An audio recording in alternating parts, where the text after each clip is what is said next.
là, j'aurais bien voulu vous raconter encore plus en détail tout ce que j'ai fait dans ma vie, mais on avance dans le déconfinement, d'une certaine manière.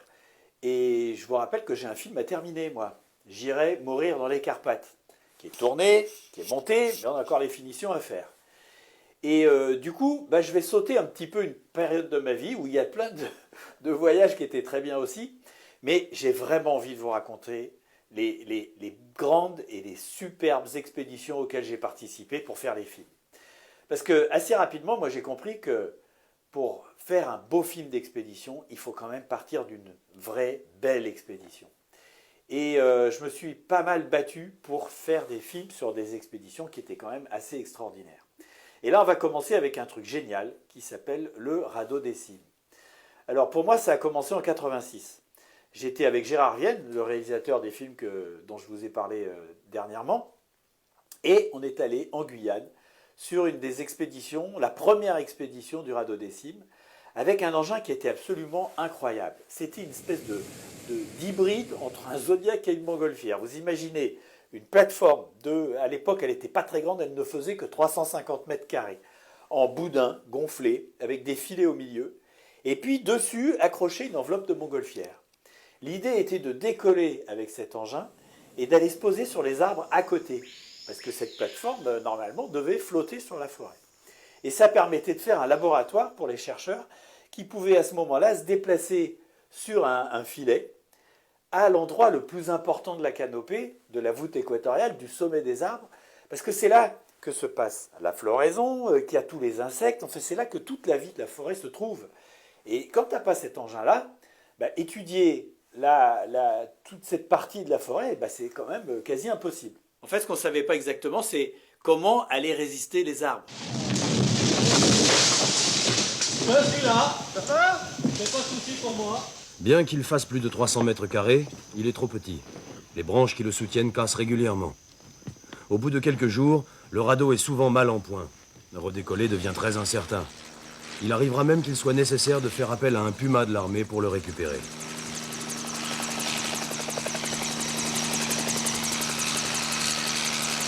Alors, puisque ça avait à peu près marché, ils ont développé le système, ils ont amélioré plein de trucs, et ils ont monté une énorme expédition en 1989, toujours dans la forêt amazonienne. Mais moi, entre-temps, bah, j'étais devenu réalisateur.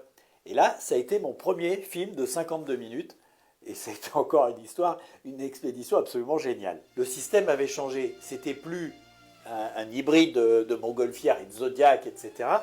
C'était carrément un énorme radeau des cimes qui faisait plus de 600 mètres carrés.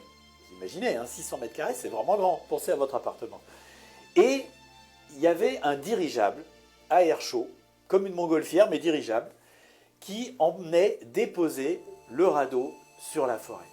Et le dirigeable, c'était vraiment un énorme truc. Il faisait 35 mètres de long, il pouvait emporter 6 personnes, et c'était génial, quoi. Tu voyais décoller ce truc qui emmenait l'énorme plateforme, qui allait au-dessus de la forêt, qui la déposait délicatement. C'est pas comme si on était venu avec un hélicoptère qui aurait tout soufflé, il n'y aurait plus de moustiques, plus d'insectes, plus rien. Non, c'était déposé extrêmement délicatement, et puis le dirigeable s'en allait. Et ça a été une expédition absolument géniale, parce que on découvrait tout. Par exemple, il y avait des limites. On ne savait pas très bien combien de personnes on pouvait mettre dessus. Et donc, à un moment, il y a eu un largage du dirigeable. Le dirigeable est reparti d'une manière un petit peu violente. Et l'énorme plateforme de 600 mètres carrés s'est pliée en deux parce qu'il y a un arbre, il y a des branches qui ont cassé. Et elle s'est pliée en deux dans la forêt avec plein de monde à bord, dont moi.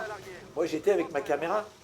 Et on a commencé à descendre dans la forêt avec des à-coups de 5 mètres, comme ça. Alors moi, j'étais pas super inquiet parce que je me disais, un truc aussi grand ne peut pas tomber d'un seul coup. Donc, on va descendre, on ne savait pas jusqu'où, mais on va descendre et puis on arrivera peut-être jusqu'au sol, mais normalement, il ne devrait pas y avoir trop de casse. Non, le problème c'est que ça arrête tout simplement de se rabattre totalement sur nous. D'ailleurs, ça craque par là-bas.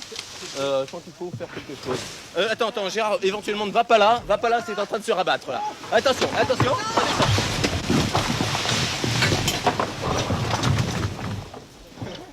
Voilà. Ça tourne encore, j'y vais. Bougez pas trop là. Attention à la caméra là.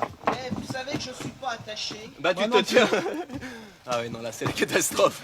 Et en fait, il a fini par se bloquer. On était descendu d'une petite quinzaine de mètres dans la forêt. Mais honnêtement, ça allait. Et puis évidemment, après, il a fallu récupérer le radeau. Et ça a été un petit peu compliqué. Et en fait, ils y sont arrivés avec le dirigeable, à le sortir en ayant coupé plein de branches. Enfin bon, ça a été un peu compliqué, c'est vrai. Et en fait, on s'est aperçu à ce moment-là que le concept du radeau des cimes et du dirigeable était un truc qui fonctionnait, qui marchait. C'était bien. Quand le radeau s'est cassé la figure, c'est moi qui étais dessus à ce moment-là. Thierry, le caméraman, il était suspendu sur le côté du dirigeable, dans un harnais. Donc lui, il avait les vues d'ensemble, et moi, j'étais dessus. Mais le moment où c'est arrivé, il me restait quoi? Il me restait 6 minutes d'image. On était en film à l'époque, hein. Il me restait que 6 minutes d'image. Et là, c'est un jour où j'ai compris l'économie. C'est con, hein, mais l'économie de moyens, comment faire avec presque rien. Parce qu'il se passait un truc absolument extraordinaire devant moi, le truc qui se pétait la gueule, il y avait un mec qui n'était pas attaché, enfin il y avait une ambiance de fin du monde à bord, de naufrage. Et moi j'avais que 5 minutes d'image. Et là, j'ai fait que des plans en me disant celui-là je le prends, celui-là je sais que je vais le garder, j'ai déjà un plan du truc qui est en train de glisser, c'est pas la peine que j'en fasse 15. Et cette démarche d'économie m'a servi pour j'irai dormir chez vous aussi, pour les batteries. Parce que parfois j'allais dans des coins qui étaient quand même vachement reculés, où il n'y avait pas du tout d'électricité, et en gérant pareil à l'économie, en ne tournant que le minimum, en réfléchissant avant d'allumer la caméra et de filmer, eh bien j'arrivais à tenir 2-3 jours sans recharger. Et en fait, on apprend toute la vie, tout le temps. Moi, j'arrête pas d'apprendre. Et je vais même vous dire un petit truc, c'est que là, je fais un long métrage de fiction qui va sortir bientôt, mais vous imaginez pas tout ce que j'ai appris. C'était un super stage, quoi, en fait. J'adore. Et donc, il y a eu d'autres expéditions, mais ça, je vais vous en parler plus tard. En revanche, ce qui était aussi très intéressant, c'est qu'ils ont testé toutes sortes de systèmes. Je vais quand même les nommer, c'est que c'est important. Je veux dire, c'est 3 personnes au départ. C'est Danny Cléier-Marel, le pilote du dirigeable, Gilles Ebersold, qui a inventé ce système de structure gonflable avec des filets, et puis c'est Francis Allais, le botaniste, qui avait besoin d'avoir ce système. Donc ces 3-là, ils se sont rencontrés, brainstorming, ils ont réfléchi, de quoi on a besoin, comment on pourrait faire. C'est comme ça qu'est né le radeau des cimes. Et donc, pendant cette expédition de 1989, ils essayaient des techniques. Et là, ils ont inventé un autre truc, c'était la luge des cimes. C'est-à-dire qu'ils ont fixé sous le dirigeable un petit triangle de boudins et de filets dans lequel il y avait un mec qui était d'ailleurs Gilles Ebersold. Et ils ont décollé, Danny qui pilotait le dirigeable, et l'idée c'était d'aller traîner doucement cette structure triangulaire avec Gilles à bord qui prélevait des échantillons. Mais à l'époque, le dirigeable, il ne pouvait pas s'arrêter d'avancer, il avançait tout le temps. Et du coup, en fait, Gilles, sur la luge, en fait, il passait d'un arbre à l'autre. Et puis, il essayait de prendre des échantillons. Remonte-le. Ah oui, je suis remonté maxi, Gilles, je le vois bien.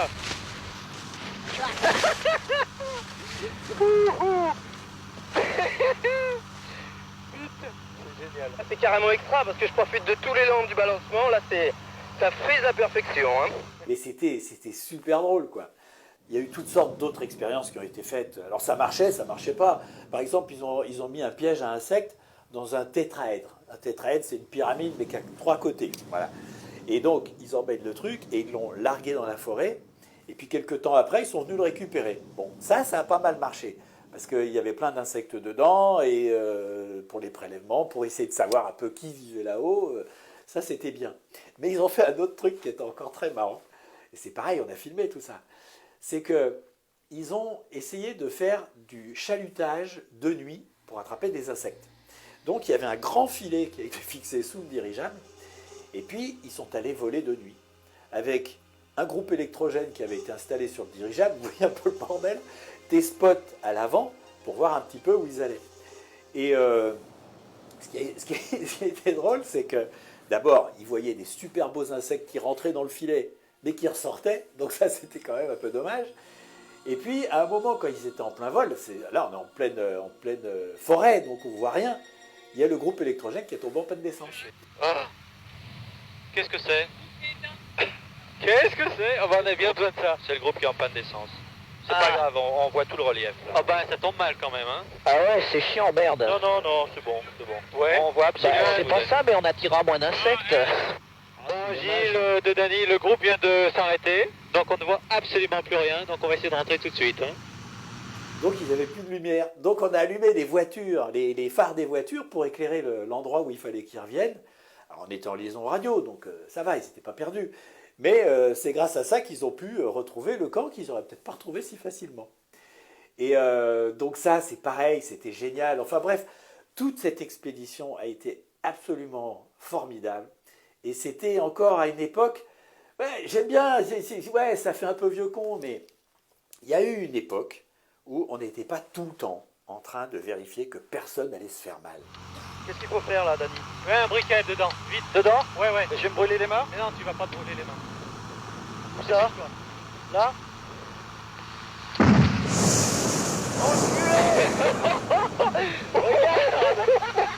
Donc oui, on prenait des risques, oui, mais qu'est-ce qu'on s'est marré. On a vraiment fait des trucs absolument formidables, quoi. C'était génial, le radeau des cimes. Et il y a eu une autre expédition, mais je vous raconterai ça plus tard.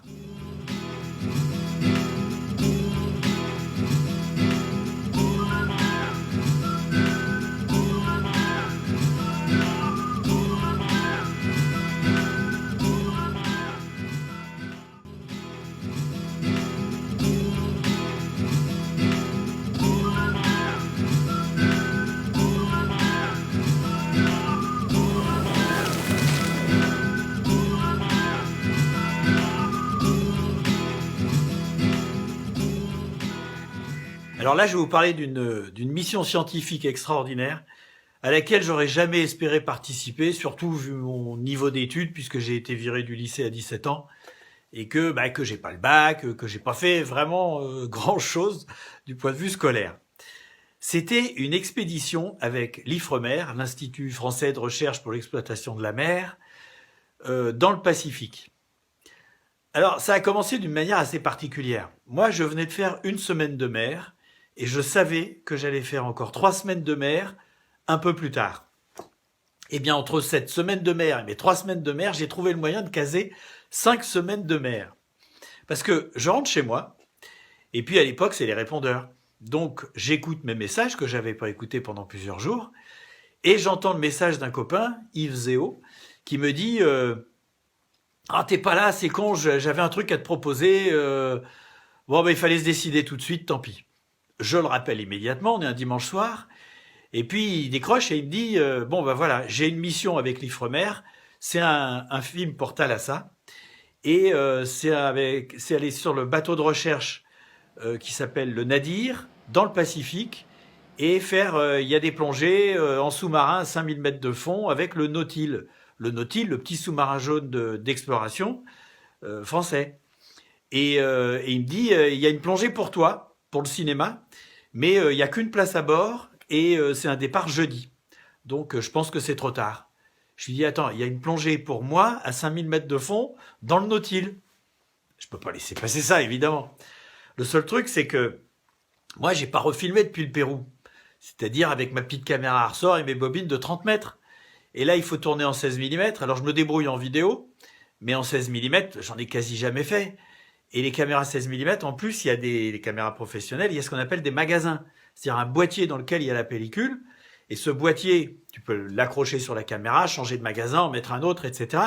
Mais ces boîtiers, il faut les recharger au noir.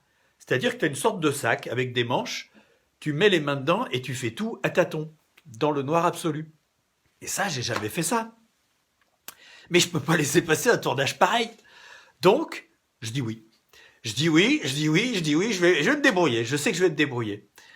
Et j'appelle un copain, Thierry Machado, toujours le même, qui est caméraman et très très très entraîné. Et je lui dis il faut que tu m'apprennes à charger les magasins. Donc il m'apprend à charger les magasins. Il fait les essais de la caméra parce qu'à l'époque il fallait vérifier les caméras. Pareil, je savais pas faire moi. Et 4 jours après, je me retrouve dans un avion avec plein de matériel pour San Diego, où là, je retrouve l'équipe sur le bateau Le Nadir, qui est un navire qui doit faire, je sais pas, 30-40 mètres, sur lequel il y a le sous-marin. Et nous voilà partis pour 5 semaines de haute mer sans toucher terre. Alors, je me rappelle que on est en train de quitter San Diego, la lumière est splendide, les immeubles brillent, enfin c'est vachement beau.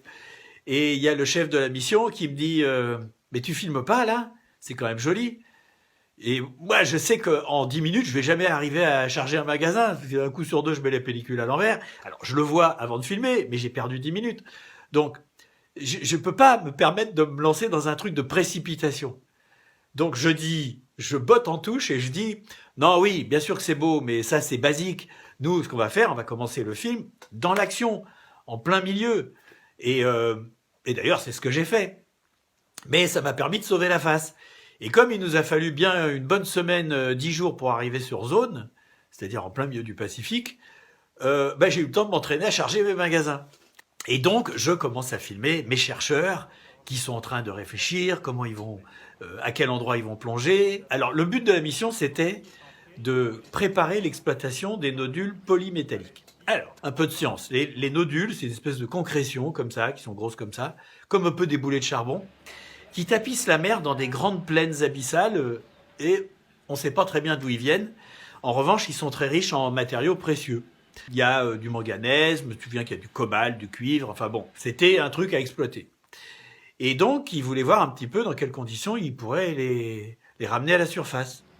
Et moi, je filme ça, puisque ça fait partie complètement de mon sujet.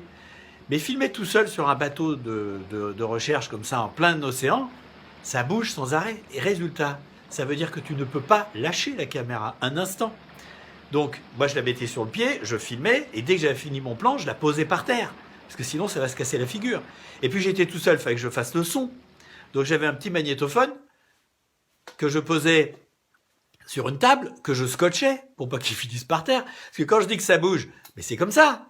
Donc, tout ce qui n'est pas attaché, ça finit par terre. Donc je scotchais le magnétophone, je scotchais le micro quelque part, je mettais en route le micro, je remettais ma caméra sur le pied ou à l'épaule, et puis je mettais en route, je faisais un clap. Alors le clap technique, parce que je peux pas, je suis tout seul. Donc tu fais comme ça, t'es pip, pip, faut bien faire le son en même temps. En fait ça marche très bien ça. Et je filme la mission. Et puis au bout de quelques temps, on arrive sur zone, et arrive le jour où c'est à moi de faire la plongée, de plonger avec ma caméra, etc. Et là, je vais vous dire, je faisais pas le fier, parce que j'avais peur d'une chose, c'est tout simplement d'avoir peur, d'avoir une peur panique et d'être incapable de faire cette plongée. Parce que quelques temps avant, j'avais voulu faire de la chute libre. Je me disais, tiens, ça serait bien essayer. Et j'ai eu une peur panique. C'est quand même très, très impressionnant la chute libre, parce que le premier saut, tu comprends rien, ça va. Mais au bout de 2-3 sauts, tu as compris que tu te cassais la gueule. Et là, c'est vraiment difficile, il y a un cap à passer. Et ce cap, j'avais pas réussi à le passer. Et donc, j'étais resté dans l'idée que je n'arrivais pas à contrôler ma peur.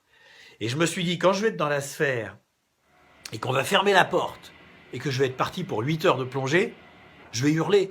Laissez-moi sortir, je veux pas y aller. Donc, j'avais la trouille. Et puis en plus, je vais vous raconter un petit peu comment ça se passe une plongée avec le Nautile. Nautile, c'est un sous-marin qui fait 8-10 mètres de long. Mais l'habitacle, c'est une sphère, c'est une boule de titane dans laquelle il y a 3 personnes. Elle fait 2 mètres de diamètre et il y a des hublots. C'est là que c'est différent des sous-marins militaires, c'est que tu vois le fond de la mer. Mais quand tu pars en plongée, c'est une descente de 2 heures. Pendant 2 heures, tu vas couler avec ton sous-marin avant d'arriver au fond de la mer. Après, une balade de 4 heures au fond, avec des petits moteurs électriques, ça avance à 2 km/h et tout, mais c'est carrément génial. Et puis après, tu largues tes lestes et tu remontes, c'est reparti pour 2 heures. Donc, j'avais super la trouille. J'avais la trouille d'avoir peur. Et ce qui m'a sauvé, c'est de faire le film. Parce que quand je suis rentré dans le sous-marin, moi j'avais plein de trucs à filmer. Le mec qui était en train de faire ci, qui était en train de faire ça. Et puis ils allaient fermer le panneau, la porte. Une espèce de porte cylindrique. Et donc, moi, j'ai filmé cette fermeture de porte. Et ce qui fait que j'étais parti dans autre chose. J'avais pas le temps de penser à mes états d'âme. Je voulais avoir tous les plans. Au matin, le chariot du Nautile se met en place. Mais l'état de la mer est encore impressionnant.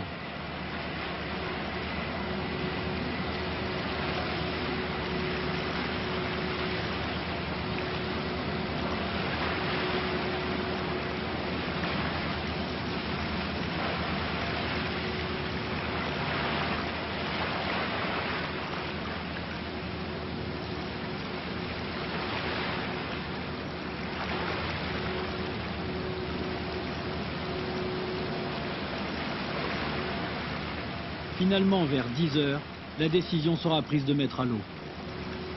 Alors ça, c'est le moment un petit peu compliqué parce que tu es au bout d'un portique, donc tu as le sous-marin qui se balance de gauche à droite, tu es dedans, tu te cramponnes tant que tu peux. Et puis, il y a toute la période où ils enlèvent les lestes, ils préparent, ils font les derniers préparatifs, où là, tu es en surface, ça balance dans tous les sens. Enfin, il faut se tenir, deux, tu as envie de gerber. Enfin bon, c'est quand même un peu sportif. Et puis, ils te lâchent, et là, tu commences à descendre. Et puis, d'un seul coup, il n'y a plus rien qui bouge. En quelques minutes, c'est la nuit noire, genre à 200 mètres, il fait complètement nuit. Et puis, tu es en train de descendre vers le fond de la mer. Et ça, putain, c'est génial. Alors moi, j'étais occupé, parce que normalement, ils sont tranquilles, ils se mettent éventuellement même à dessin animé, enfin, ils faisaient ça à l'époque, sur les écrans du bord. Mais non, là, moi, je leur disais, fais semblant de faire ci, fais semblant de faire ça, et j'étais en train de faire plein de plans dont je savais que j'aurais besoin. Et on arrive vers le fond de la mer. Donc il annonce qu'on n'est plus qu'à 100 mètres, il ralentit la descente, donc il lâche une partie du lest, il allume les projecteurs, et là, tu vois un halo de lumière bleue dans ton hublot. Alors moi, je filmais à travers le hublot où je regardais. Et puis, il me dit, on n'est plus qu'à 5 mètres, 10 mètres. Et là, tu vois le fond de la mer qui apparaît à travers l'eau, qui est un peu trouble quand même. Et tu vois les plaines de nodules. Il y a partout des nodules. Ils sont à touche-touche, quoi. C'est des espèces de boulets à touche-touche. Et là, on a fait un certain nombre d'expériences que moi, j'ai filmées. Parce qu'à l'époque, les caméras du sous-marin n'étaient pas assez bonnes, donc on était obligé d'envoyer un caméraman à un moment ou à un autre dans la mission. Et moi, tu penses bien que j'étais ravi. Donc on a fait tout ça, on est allé à des endroits, il y avait des falaises, donc tu montes les falaises, t'as quand même peur de te faire bloquer au fond. Tu te dis, si on se coince quelque part, comment est-ce qu'ils vont nous remonter? Et d'ailleurs, je peux vous dire un petit truc, c'est que sur le dessus du sous-marin, il y avait un truc qui s'appelait Psychose. C'était un boîtier, ils avaient écrit Psychose. Et c'était le dernier truc. Si tu étais bloqué au fond de la mer, que tu pouvais pas remonter, tu tirais sur un bouton. Je dis tirer sur un bouton, ça doit sûrement pas être comme ça. Mais enfin, t'actionnais un dispositif qui libérait un ballon avec une corde d'une vingtaine de mètres et une immense anse. Et après, le seul truc à faire, c'est que le bateau, avec un grappin, sachant quand même très bien où était le sous-marin, allait essayer d'attraper cette corde pour te remonter. Je te laisse imaginer l'ambiance et si ça arrivait. Alors à bord, on avait une semaine d'autonomie en air et quelques heures en bouffe. Mais c'était quand même... c'est quand même des trucs qui te prennent, parce que là, t'es pas dans des trucs où la sécurité est comment dire, on a des normes de sécurité qui sont juste raisonnables. C'est-à-dire que le sous-marin, par exemple, il a été testé simplement à 7000 mètres. Et il est opérationnel jusqu'à 6000 mètres. Donc, il n'y a pas une grande marge. C'est pas comme plein de trucs où on les a testés dans des grandes largeurs. Là, c'est vraiment un vrai engagement quand tu descends là-dedans. Mais d'abord, ça s'est très bien passé. Et puis surtout, c'était carrément génial, quoi. Ce sentiment d'être sur une autre planète, quoi. Un endroit où, je crois qu'on est, à l'époque, et peut-être même depuis, il n'y en a pas plus, on est 13 personnes à avoir vu les nodules dans leur environnement naturel. C'est donc un truc vraiment exceptionnel. Ensuite, on est remonté. Et cette remontée, pareil, a duré 2 heures, où j'ai encore filmé les trucs. C'était vraiment marrant. Alors, on arrive en surface. Alors là, le temps avait changé, ça bougeait dans tous les sens. Ils nous ont sorti de l'eau. Bon, ça a été. Faux bras à bâbord là. Comprenez le faux bras à bâbord avant. Et c'est le sous-marin.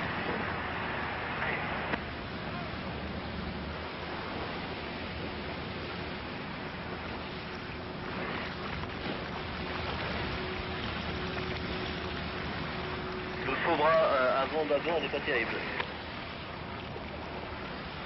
Vire un peu l'axial. Tiens-moi l'axial. Voilà, continue à descendre.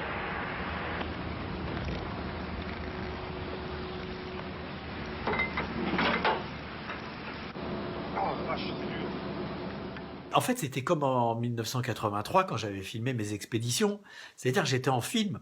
Donc toutes ces images, j'avais rien vu. Alors, Bah, ça s'était bien passé en 83, je me disais que ça allait aller en 89. Et en fait, j'ai été super content parce que quand on a développé les images, le service de presse d'Ifremer à l'époque m'a dit qu'ils étaient très contents. Ils étaient très contents de ce que j'avais ramené pour une raison très simple. C'est que moi, j'étais pas un chef opérateur, un mec qui sait travailler la lumière, qui est un mec qui a du talent. Moi, j'étais juste un mec efficace. Or, qu'est-ce que j'ai fait, moi, dans le sous-marin? J'avais qu'une grosse lampe, paf, j'éclairais tout le sous-marin. Mais ils m'ont dit un truc, ils m'ont dit, mais enfin, c'est la première fois qu'on voit bien ce qu'il y a dans ce sous-marin. Parce que quand tu regardes l'atmosphère du sous-marin en temps normal, eh bien, c'est des petites lumières qui éclairent à droite, mais tout est dans la pénombre.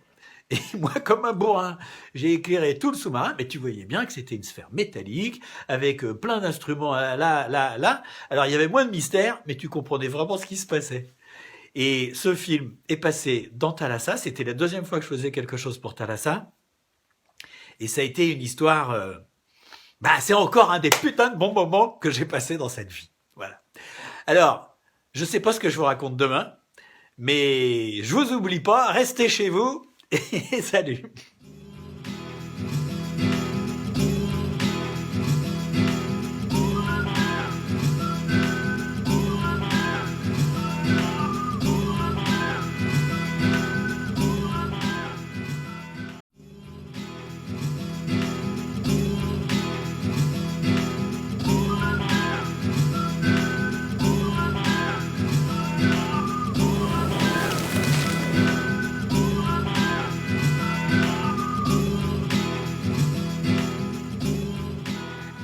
Alors moi, j'ai fait un certain nombre de films animaliers, même si je préférais les expéditions scientifiques, parce que, en fait, les films animaliers ou les expéditions scientifiques sont des documentaires qui t'emmènent loin, qui t'emmènent dans des endroits où tu vas pas souvent.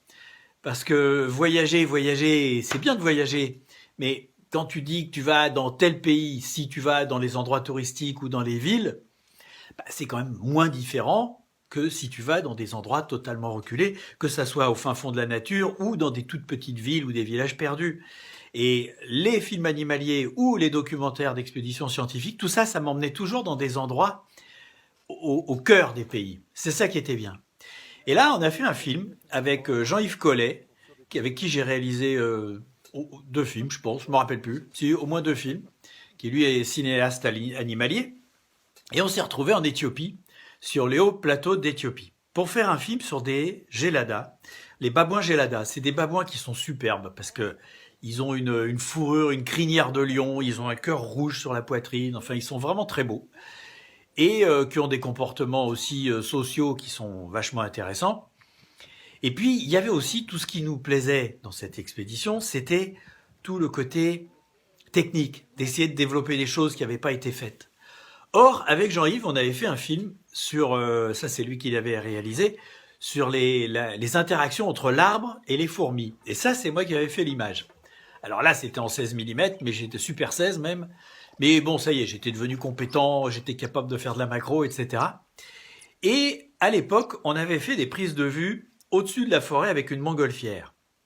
Donc, je raconte un peu comment c'était.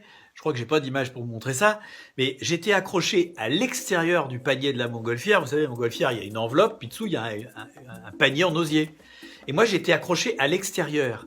J'avais fait faire une fixation pour avoir ma caméra comme sur pied, et je pouvais faire des plans comme ça en étant à ras des branches.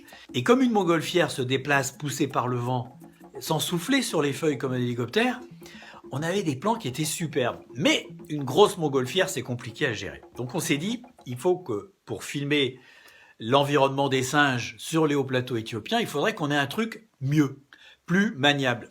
Alors je vous rappelle qu'en 1990, par là, les drones, tout ça, ça n'existe pas. Il y en a 0. Et donc, le seul moyen de faire des prises de vue aériennes, c'est ou l'hélicoptère ou la montgolfière. Or, l'hélicoptère, c'est super cher. Si tu vas dans un endroit très reculé, ce qui était souvent le cas pour nous, ça te coûte déjà des heures pour que l'hélicoptère vienne sur place. Et une grosse montgolfière, c'est quand même un peu compliqué à trimballer. Donc, on a développé avec Danny Cléyemarel, qui est le pilote du radeau Décime, que vous avez vu il y a quelques jours, ce truc incroyable au-dessus de la forêt, on a développé ce qu'on a appelé la cinébule. C'est-à-dire une petite montgolfière à 2 places. Et à la place du panier, c'est une banquette dessous. une banquette à 2 places. Et on a commencé à faire des prises de vue comme ça, qui nous permettaient, dans des conditions vraiment reculées, d'aller dans des endroits très compliqués d'accès, avec notre petite montgolfière, et de faire des prises de vue aériennes parfaitement fluides, très, très belles, quoi. Le vent me monte, me fait monter. Ok, je me mets large et il faut vraiment essayer de passer le plus près possible. Ah, c'est joli là, c'est joli. Allez, je tourne.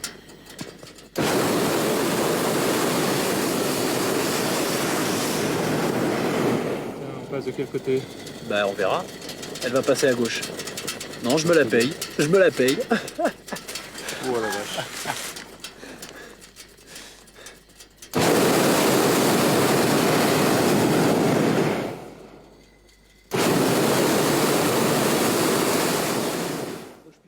Et donc, c'est un truc qu'on avait développé. Et ça a été assez sportif. Parce que on s'est retrouvés sur les hauts plateaux avec notre montgolfière, mais il n'y avait pas de vent. Et on s'était retrouvés au-dessus d'une forêt. Donc, on essayait de trouver un endroit pour se poser. Parce que il faut quand même un petit peu de plaine, quoi. Et c'est comme ça qu'on s'est craché. Et c'était assez marrant. Posez où là? J'en sais rien. Là, il y a de la plaine. Là, Ouais, tu la vois là.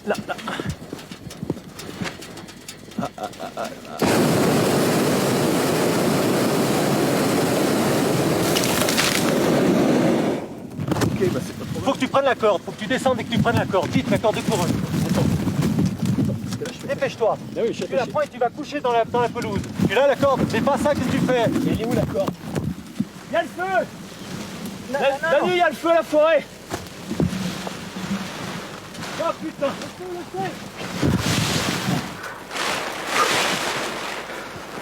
Ok. Attention, doucement. Tiens, il est pieds nus dans le feu, lui. Oh.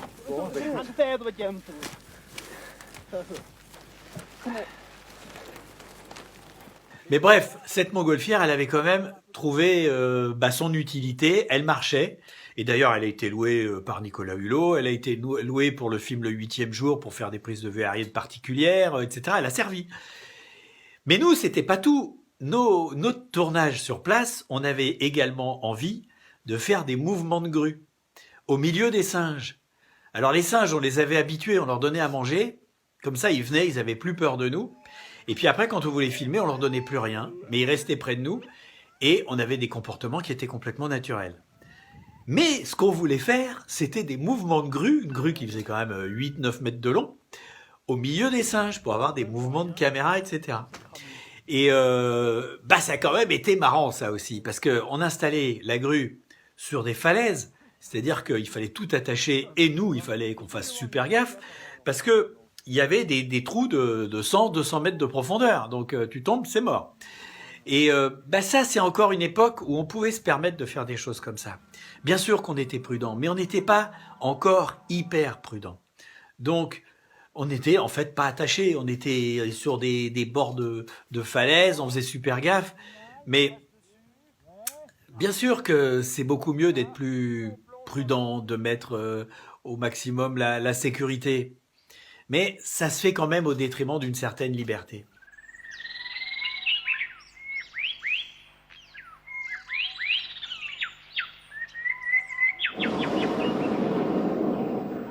Pour faire des images encore plus près du sol, la caméra a été fixée sous la banquette.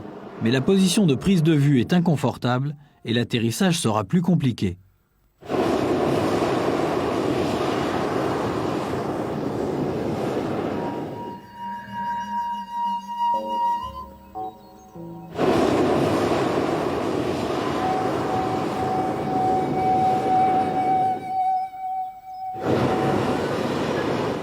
Alors on est allé super loin quand on a voulu filmer ces singes parce que il y avait de la piste, c'était vraiment pas facile d'accès.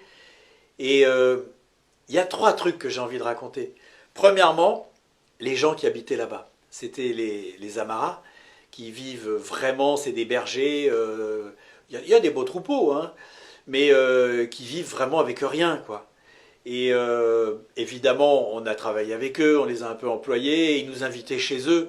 Et là, il y avait la cérémonie du café, ils prennent des graines de café qu'ils font griller devant toi, qu'ils écrasent, après ils te font un café qui n'est pas tout à fait aux normes de ce qu'on connaît nous du café, mais qui a tellement plus de symbolique et d'intention, je dirais.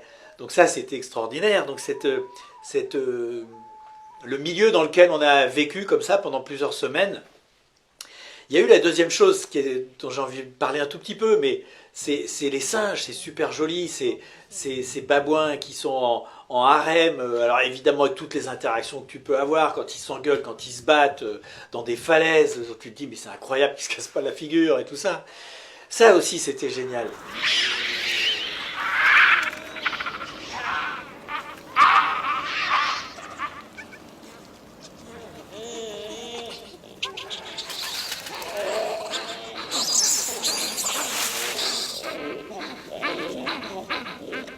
Un troisième truc que j'ai envie de dire, c'est à quel point on était loin. Parce que un jour, on s'est dit, bon, ça fait pas mal de temps qu'on n'a pas donné de nouvelles. On voudrait savoir un petit peu comment ça se passe en France, etc. On voudrait aller téléphoner. Donc, on est tous montés dans la Land Rover. On a roulé pendant 2 heures. Un coup, c'était sur la piste. Un coup, c'est à travers la nature, à travers champs. Enfin bon, 2 heures pour arriver au petit village d'en bas. Et arriver à une petite cabane en terre dans laquelle se trouvent les télécommunications. Donc là, dans la pénombre, il y a un gars qui a une sorte de petit standard à l'ancienne avec des fils, trucs comme ça. Et puis on dit, voilà, on voudrait téléphoner en France. Ok. Il dit, je vais demander une ligne. Donc il appelle Addis Abeba, c'est-à-dire il décroche et puis il fait une ligne, il n'y a même pas de clavier et tout. Et puis il dit, voilà, je vais avoir besoin de passer des appels en France. Et on attend. Et puis au bout d'une heure, ça sonne, et là ils nous disent, j'ai la ligne pour Addis Abeba, qui veut appeler? Pour Addis Abeba et pour la France. Qui veut appeler? Alors on donne le numéro, ils le donnent à Addis Abeba, ils appellent la France, et puis là, soit tu tombes sur un répondeur, parce qu'à l'époque c'était comme ça, il n'y avait pas de portable, et dans ces cas-là tu dis, je rappellerai plus tard, et tu essayes 2 heures plus tard, soit tu tombes sur la personne, et à ce moment-là tu peux discuter un petit moment. Et pour faire téléphoner 5 personnes, ça nous a pris 4 ou 5 heures, et ensuite, pour remonter 2 heures, ça nous fait 9 heures, ça fait une journée. Voilà, pour donner 5 coups de fil. C'était comme ça, à cette époque-là. Mais il y avait des trucs qui marchaient moins bien, mais on était plus dans la nature. Et quand tu passais comme ça 5 semaines sur les hauts plateaux d'Éthiopie, dans la brume, parce que là, quand tu es en haut, c'est pas le désert, tu étais quand même pas sur une autre planète, mais tu étais vraiment sur notre planète. Hey! Hey!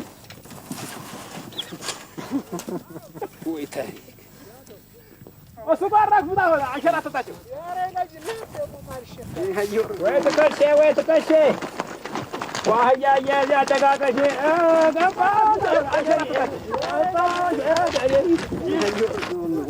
الله ينك.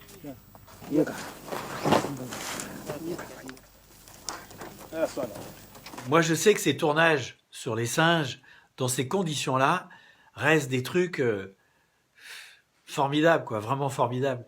Et le film, il est vraiment bien, quoi. Alors, évidemment, maintenant, il y a eu encore des progrès qui ont été faits dans la technique, puis surtout dans l'inventivité des réalisateurs. Les mecs, ils cherchent des nouvelles idées. Mais à l'époque, nous, on était plutôt dans les bons. Voilà. Et c'est donc, ça fait quoi, ça? Ça fait 30 ans. Ça fait une trentaine d'années. Mais j'en ai fait d'autres trucs derrière. Je vous raconterai ça demain.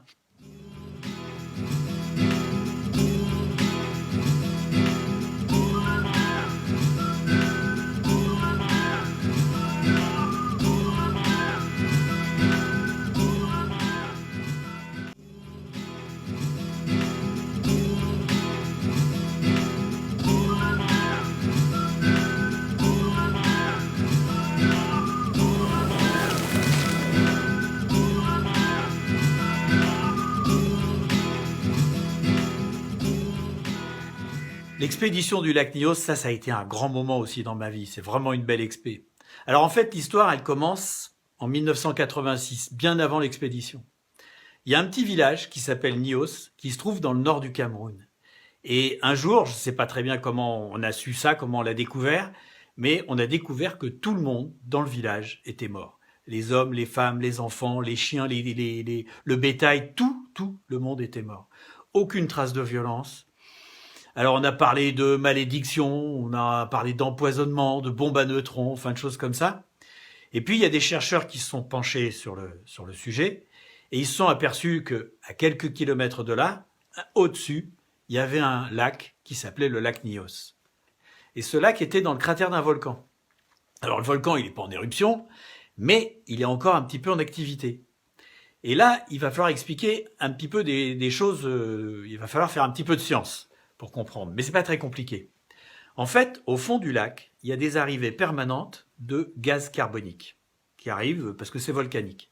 Or, le gaz carbonique, comme tous les gaz, mais en fait, quand il est sous pression, il peut se dissoudre dans un liquide. C'est facile à comprendre, une bouteille de champagne, elle est sous pression, elle est fermée. On voit absolument aucune bulle. T'enlèves le bouchon, plop, t'enlèves la pression, plein de bulles. Ce qui s'est passé au lac Nyos, c'est un petit peu ça. Alors on ne sait pas très bien pourquoi les eaux du fond sont remontées, ce qui a enlevé la pression, mais ça a fait un énorme dégagement de gaz carbonique, non toxique, mais plus lourd que l'air. Et ce gaz est descendu dans la vallée jusqu'au village de Nyos. Il a chassé l'air, l'oxygène, et donc en fait les gens sont morts asphyxiés. Donc les chercheurs avaient compris ça, et un jour, il y a un autre chercheur qui s'appelle Michel Alvax qui a décidé de purger le lac parce qu'il restait encore plein de gaz carbonique dans les profondeurs. Et là, il a eu une idée géniale qui consiste à mettre un tube vertical dans le lac qui fait 200 mètres de profondeur quand même. Et puis, le tube va jusqu'à 1 mètre ou 2 mètres du fond. Et en haut, tu aspires l'eau avec une petite pompe. Tu prends l'eau à l'intérieur du tube et tu la recraches à l'extérieur. Donc, c'est vraiment rien. Et puis, progressivement, tu vas faire monter l'eau du fond. Et quand elle va arriver à une certaine hauteur, le gaz apparaît, ça fait des bulles. Les bulles, elles montent vers la surface. Et ça commence à lancer un système d'aspiration avec ces bulles qui montent et qui entraînent l'eau du fond. L'eau du fond qui monte et qui fait de nouvelles bulles. Et en fait, ça lance une espèce de jet où il y a de l'eau et du gaz. Et l'idée étant que si tu fais ça comme ça, progressivement, tu vas enlever le gaz carbonique sans que ça tue tout le monde autour, parce que ça va être très progressif. Donc ça, c'était le principe des orgues de Nyos. C'est comme ça qu'il avait appelé ça. Et moi, j'entends parler de l'expédition, je veux la faire. J'arrive à me mettre sur l'expédition, mais j'étais déjà engagé sur un autre projet. Enfin, engagé. On m'avait déjà dit OK. Et c'était payé. Eh ben, je refuse le film payé parce que j'avais envie de faire celui-là qui n'était pas payé. Parce que cette expédition, moi j'adore la science, j'adore tous ces trucs-là. C'est pas parce que j'ai pas fait d'études que ça m'intéresse pas. Et donc, je voulais absolument le faire. Et d'ailleurs, je suis intervenu un petit peu aussi sur le contenu de l'expédition pour que le film soit plus intéressant, parce que il m'avait parlé d'un petit sous-marin téléguidé, et puis il comptait le laisser tomber parce que c'était trop cher, et moi je me suis battu pour que ce sous-marin vienne, parce que je savais que ça ferait des images. Et d'ailleurs, il nous a bien servi ce truc. Toujours est-il que l'expédition commence, je sais plus en quelle année c'était, peut-être 95, par là, je sais plus. Et on arrive avec l'ingénieur du son, Jean-Baptiste Benoît, et on prend des 4x4 et des machins et tout le matériel et on file vers le nord du Cameroun, vers le lac. Et là, c'était une époque où c'était même pas des routes et les pistes étaient très mauvaises. Déjà, ça a été assez fatigant rien que d'aller sur place. Et là, on a installé un très grand camp au bout de ce lac qui est vachement joli. Et puis, on a commencé à faire, je dirais, des travaux publics. Parce qu'il s'agissait d'assembler un tuyau de 200 mètres de long, en plastique, de 10 cm de diamètre, et tous les 20 mètres, il fallait souder le tuyau, quoi. Par mesure de facilité, la colonne est assemblée à l'horizontale sur le lac. Suivez derrière. On va partir avec, hein. Lorsqu'elle sera terminée, elle mesurera 200 mètres de long. Donc, ils ont lancé ce long tuyau à la surface de l'eau. Ils le fabriquaient de 10 mètres en 10 mètres. Ça a pris des jours et des jours. Et puis, l'idée était ensuite de le faire couler pour le mettre à la verticale. Donc tout ça, c'était déjà quand même une sacrée expé parce que on était pas énormément. Donc c'était du boulot de mettre ça au milieu du lac. Donc ça a été la première partie. Ensuite, il y a un petit truc que j'ai envie de raconter, c'est la vie au camp.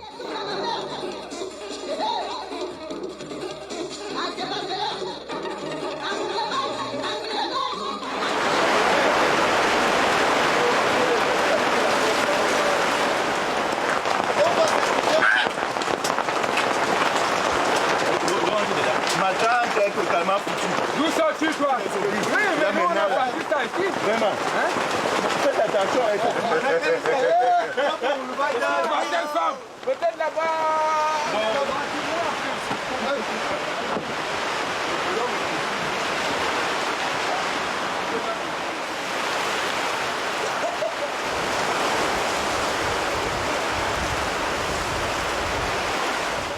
Vous savez, on est toujours là en se disant ce qui est congelé, il faut pas le recongeler, etc. Eh ben, je peux vous dire que ça, on l'a pas vraiment respecté parce que un jour, j'étais allé filmer à l'autre bout du lac ou je sais plus quoi, j'arrive au camp et là, il y avait une odeur mais pestilentielle. Ça puait la barbaque pourrie, mais vraiment comme j'en avais pratiquement jamais senti dans ma vie. Donc je m'aperçois que ça vient de la cantine. Donc je vais voir le cuisinier, puis je lui dis mais c'est quoi cette odeur? Il me dit, bah, c'est la viande. Je dis, on va pas manger ça. Il dit, mais si, mais qu'est-ce que tu veux que je fasse? Le groupe électrogène, un coup il marche, un coup il marche plus, il s'allume, il s'éteint. Moi, le congélateur, un coup il gèle, un coup il gèle plus. Qu'est-ce que tu veux que je fasse? Je dis, mais on va être malade. On peut pas manger des trucs comme ça. Il dit, mais non, ça va cuire pendant 5 heures. Il n'y a pas de problème. Eh ben, je vais vous dire un truc, personne n'a été malade. C'est vrai. Alors, moi, attention, que les choses soient claires. Je ne dis pas que quand ça a été décongelé, on peut le recongeler. Je ne dis rien du tout. Je dis juste que j'ai quand même été très étonné qu'on pouvait manger un truc qui sentait mais une odeur infernale sans être malade. Alors, effectivement, il avait fait cuire longtemps. Alors le seul truc, c'est que comme j'avais repéré l'odeur, je la repérais quand même dans l'espèce de ragoût qu'il nous faisait tous les jours. Mais bon, il faut quand même bouffer. Donc je l'ai mangé, on s'habitue à tout. Voilà, petite parenthèse culinaire.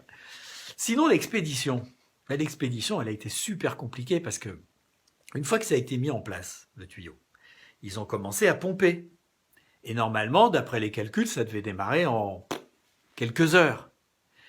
Et on était même tous un petit peu tendus parce qu'il y avait un certain nombre de bouteilles de plongée qui étaient là au cas où la catastrophe se reproduirait.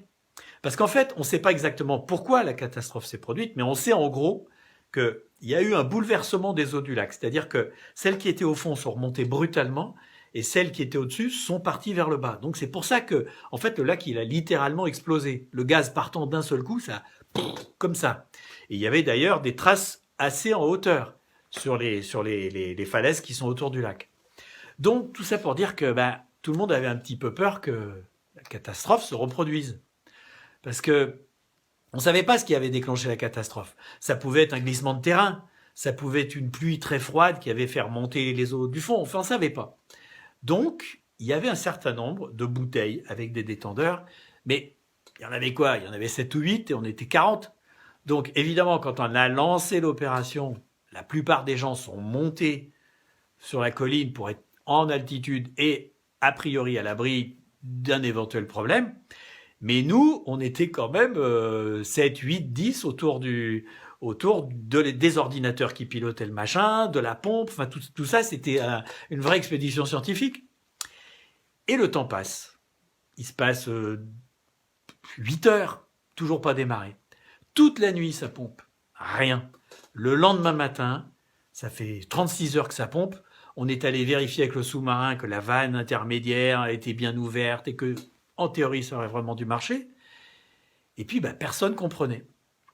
Et on arrive au moment où on se dit, voilà, ça marche pas. On va tout débrancher, on va rentrer. Et moi, je discute avec le chercheur, je le filme, parce que moi, il me faut une conclusion à mon film. Et je lui dis, mais c'est pas si grave, écoute, on reviendra. Mais il me dit, mais non, c'est foutu, là. On remettra jamais le truc en route, tu te rends pas compte. De toute façon, ça marchera. Si ça marche pas pendant cette mission, ça marchera pendant la prochaine. Si ça marche pas, ça marchera plus. Ça marchera plus parce qu'on ne trouvera pas les fonds pour refaire quelque chose. Là, je crois que, honnêtement, c'est notre dernière chance, elle est là. On ne trouvera pas les fonds et puis tu te rends compte de l'effort qui a été fait, de ce qu'il y a actuellement. Et sincèrement, il est au bord des larmes, quoi, parce que c'est des années de travail qui s'effondrent. Et là, mais vraiment, pendant que je fais l'interview, le jet qui démarre. Regardez! Oh, c'est extraordinaire. Ouais! Ça, c'est extraordinaire. Ça, alors, c'est le suspense. Ça, c'est... Ah, putain. Ça, alors, vraiment, ça arrive pile poil. Tu te rends compte? Au moment où on se barre, Au moment où on se barre, à 5 minutes près, on déconnecte l'électronique et tout, le jet qui part, et puis le jet de Genève, hein. Waouh! C'est formidable. Oh les mecs! Wow. Un jet à quoi, 15, 20 mètres, j'en sais rien. Et mais vraiment une joie de tout le monde, les cuisiniers, les mecs qui avaient donné des coups de main, tous les chercheurs, les mecs qui avaient fait braquer le tuyau, enfin tout le monde, c'est une explosion de joie, quoi. Et ça a été vraiment super parce que du coup, il a pu valider sa théorie, comme quoi ça marchait, et quelques années plus tard, ils sont revenus et ils ont mis 7, 8, 10 colonnes pour dégazer totalement le lac. Et ces colonnes, je crois qu'elles viennent de s'arrêter, mais elles ont tourné pendant 10 ans, 15 ans peut-être, à faire des jets comme ça et à retirer le gaz du lac. Et du coup, j'ai eu une belle fin à cette expédition. Et ce film dont personne ne voulait, en fait, je l'ai vendu à Canal+, et du coup, tout le monde a été payé. Et moi, j'ai envie de terminer avec un truc. C'est que quelques années plus tard, j'étais sur un bateau de recherche de l'Ifremer avec d'autres chercheurs, pas ceux qu'on a vus, une autre expédition où j'étais allé. Et je parlais avec un chercheur et il me dit, je monte le film en plus, et il me dit, c'est pas bien de faire ça. Je lui dis, pourquoi c'est pas bien? Il me dit, il faut pas mettre des fins comme ça, sensationnalistes, vous les journalistes, vous voulez toujours faire des trucs comme ça, et ça, c'est pas bien. Je lui dis, mais attends, c'est formidable ça. Vous êtes un chercheur, donc vous avez des connaissances, une méthodologie, une déontologie. Sur quoi est-ce que vous vous basez pour dire que ça s'est pas passé comme ça? Et en fait, le mec, il était incapable de penser que ça s'était réellement passé comme ça. C'était forcément bidouillé, machiné, etc. Moi, je vous le dis, ça s'est passé comme ça, et je vous jure que ça a été un grand moment. À demain, après-demain, en tout cas, à bientôt.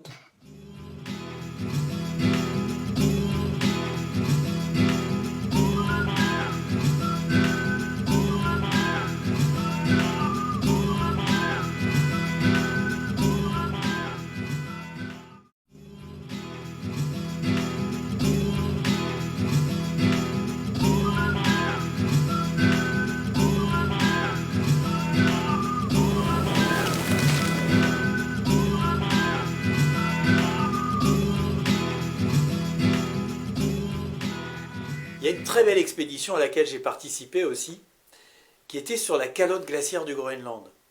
Alors, quand tu vas dans ce genre d'endroit, la calotte glaciaire du Groenland, tu vas quand même dans un endroit qui est très particulier. Déjà, c'est très particulier parce qu'il y a de l'eau partout. Le sol, c'est de la glace, donc c'est de l'eau. À côté de ça, il y a des rivières, il y a de l'eau qui coule, donc ça c'est de l'eau aussi.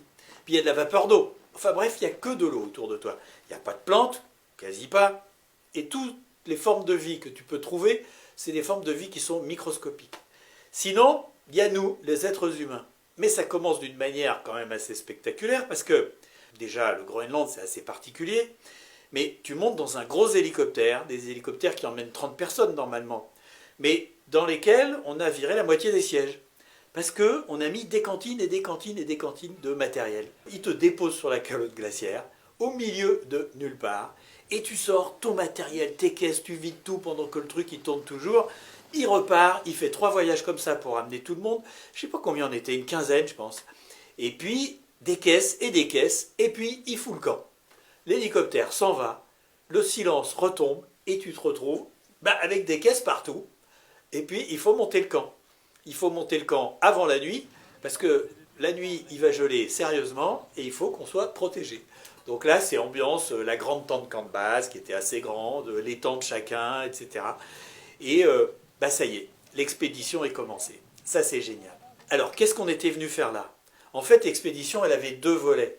Il y avait un volet d'exploration, assez sportif, je dirais, et un volet de biologie. Alors, je vais vous expliquer comment fonctionne la calotte glaciaire du Groenland, schématiquement. L'hiver, il y a des tempêtes de neige, il y a de la neige, ça fait de la glace. C'est facile à comprendre. Et l'été, en fait, le soleil tape, il fait beau, les températures remontent et la glace fond. Et à ce moment-là, ça fait des rivières. Des rivières qui peuvent être assez importantes. Alors, on appelle ça des bélières. Et puis, il y a toujours un accident de terrain à un endroit ou à un autre. Et la rivière, elle tombe dans un trou dans la glace, dans une fissure. Et comme l'eau est plus chaude que la glace, en fait, ça creuse. Et ça va creuser ce qu'on appelle un moulin. C'est une sorte de cathédrale de glace qui peut faire 200 mètres de profondeur. Ça, c'est la première raison pour laquelle on était venu, c'est que les spéléos, les glacionautes, on les appelle comme ça, en fait, eux, ils voulaient explorer ces grandes cavités. Alors, on a donc commencé à se balader sur la calotte glaciaire pour repérer où étaient les plus grands moulins. Mais il faut bien se rendre compte d'une chose, c'est que c'est très dangereux, la calotte glaciaire. Parce qu'il y a des fissures, il y a des trous de plusieurs dizaines de mètres, voire centaines de mètres, et parfois ils sont recouverts par de la neige. Donc, il fallait aller doucement avec les piolets, encordés au départ, pour repérer à quel endroit il y avait les moulins. Et même, il valait mieux éviter de s'écarter des chemins qu'on connaissait. Et puis, on a commencé à descendre pour la première fois dans les moulins. Alors, évidemment, les spéléos, les glacionautes, eux, ils sont habitués, les descendeurs, les machins, même l'équipe de tournage, sauf moi, ils étaient très habitués. Moi, j'avais fait des progrès depuis les premières expéditions au Pérou. Je savais quand même mettre mon descendeur, je savais remettre mes jumards pour remonter, enfin, je me débrouillais. Sauf que là, c'est pas du tout comme quand tu es dans une falaise. Tu rentres dans une cathédrale de glace, superbe, bleutée, sombre, mystérieuse, avec t'entends parler les autres, ça résonne. Mais surtout, tu dois descendre tout seul. Il n'y a personne à côté de toi. Il n'y a personne qui n'est pas loin. Parce qu'on ne se met pas à plusieurs sur la corde. Donc, tu descends sur ta corde avec ton descendeur. Et là, tu es obligé d'avoir 100% confiance dans cette corde. Parce que la paroi, elle est même pas, tu peux même pas t'accrocher à quoi que ce soit. C'est exactement comme un glaçon. C'est de la glace vive. C'est-à-dire tu poses tes mains et puis elle glisse, il n'y a rien. Donc, bien sûr que tu as les crampons, mais il faut vraiment avoir confiance dans ta corde. Et puis, c'est pas fini, parce que comme tu descends 100 mètres, c'est pas rien 100 mètres, il y a des relais. Ça veut dire que ta corde, elle arrive à un endroit, il y a des pitons qui sont vissés, des broches à glace qui sont vissées dans la glace, et puis toi, il faut changer ton descendeur de la corde qui arrive du haut pour passer sur celle qui arrive du bas. Donc, évidemment, il ne faut pas tout décrocher en même temps. Et bien ça, quand tu regardes le haut, où il y a un tout petit trou de ciel bleu en haut, et qu'en bas, tu vois vaguement les lumières des lampes frontales de ceux qui sont déjà arrivés, et ben tu te dis quand même que tu es à un endroit où l'homme n'est pas tout à fait à sa place. C'est assez émouvant, intense.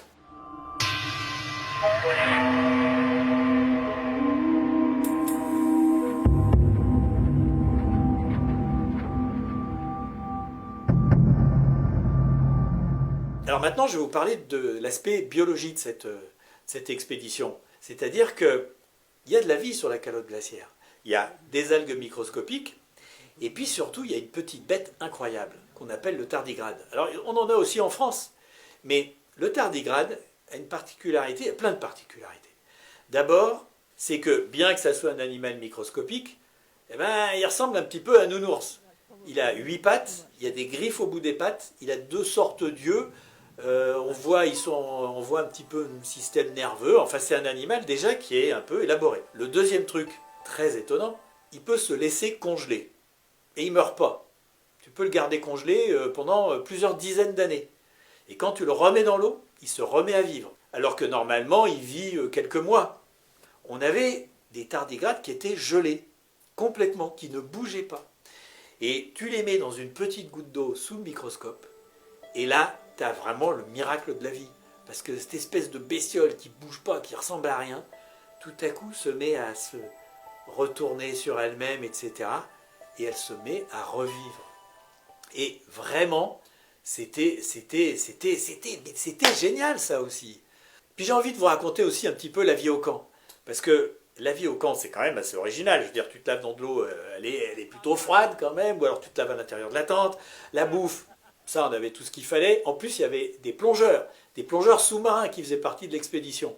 Alors eux, normalement, c'était d'aller au fond d'un moulin, à 200 mètres de profondeur, où on supposait qu'il pouvait y avoir des siphons, c'est-à-dire de l'eau, et éventuellement d'aller plus loin. Sans déconner, c'était hyper dangereux. Mais comme on n'a pas pu descendre dans un moulin où il y avait de l'eau, malheureusement, ils n'ont pas pu faire ça. Ils ont juste fait des essais en surface. Mais en revanche, ils faisaient la bouffe. Et ça, c'était vachement bien. Et alors, pour que le film soit beau aussi, on a fait des putains de mouvements de caméra. D'abord, on y est allé avec la Cinébule, la montgolfière, vous savez, à 2 places avec sa banquette dessous. Et on a fait des travelling au-dessus de l'eau dans la baie de Disco. T'imagines, c'est la mer, il y a plein de petits morceaux de glace partout, et la caméra qui est à ras du sol, à ras de l'eau, qui passe comme ça sans faire une ride nulle part. Il n'y a rien qui bouge. L'eau, elle est hyper calme. Et moi, j'étais accroupi sur la banquette, le cul en l'air, la tête en bas, pour faire ces images. Et c'était quand même absolument incroyable parce qu'on a décollé d'un iceberg. On n'avait pas de moteur, donc on était poussé par le vent. Imaginez que le vent nous pousse sur la haute mer, avec de l'eau à 2 degrés. Une montgolfière, ça vole pendant 1 heure. Hein. Après, dans l'eau. Donc ça, c'était dangereux, mais là, on avait bien prévu le coup. Il y avait 3 Zodiacs qui étaient là, qui nous suivaient et qui auraient pu nous rattraper, nous remorquer ou au moins nous récupérer. Et puis, il y a eu un moment quand même qui a été assez chaud. On a essayé de se poser sur un iceberg. Et donc, on arrive, le vent nous entraîne, on commence à se poser, ça veut dire que la nacelle, la banquette touche la glace, mais l'enveloppe, la grosse enveloppe de la montgolfière, elle n'est toujours pas dégonflée. Donc, ça fait une voile qui nous entraîne et on est en train de reculer vers la pique qui est à l'extrémité de l'iceberg. Et moi, j'avais un piolet, j'essayais de l'arrêter, la montgolfière. Puis, j'y arrivais pas. Puis, finalement, j'ai réussi à le planter et que ça se bloque. Et on n'est pas tombé dans la mer. Ça, dans le film, tu ne le vois pas. Tu vois juste des petits plans, c'est très joli, ça avance bien au-dessus de la mer, c'est beau. Alors, pour faire encore de plus belles images, on avait emmené une grue. Et Thierry, le caméraman, il l'avait mise en place au bord des gouffres et on a fait des super mouvements qui étaient complètement fabuleux. Mais moi, j'aurais voulu faire un mouvement encore plus incroyable, mais là, on n'avait pas pu emmener la montgolfière sur la calotte glaciaire. Parce que moi, mon idée, c'était de mettre la montgolfière au-dessus du trou, de m'accrocher dessous avec 2 cordes, et puis, du coup, de me trouver à une quinzaine de mètres ou 20 mètres dans le moulin, dans le trou, avec la caméra à l'épaule. Et pour moi, l'idée, c'était de filmer vers le bas, de voir les mecs suspendus à des cordes, en train de travailler ou de faire les azous, parce que ça arrivait aussi, et puis que la montgolfière me remonte, et que je vois toute la calotte glaciaire avec le camp au loin, etc. C'est un super mouvement de grue qu'aujourd'hui on ferait en 5 minutes avec un drone, hein, mais qu'à l'époque, qui était complètement incroyable. Et pour dire la vérité, ce mouvement-là, je l'aurais en plus inversé.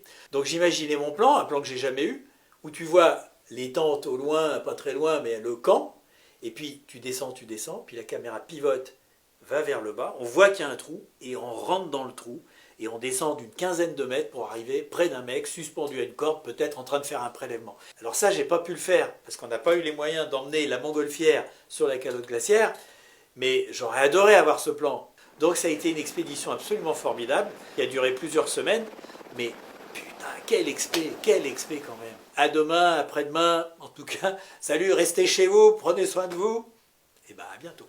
Ciao.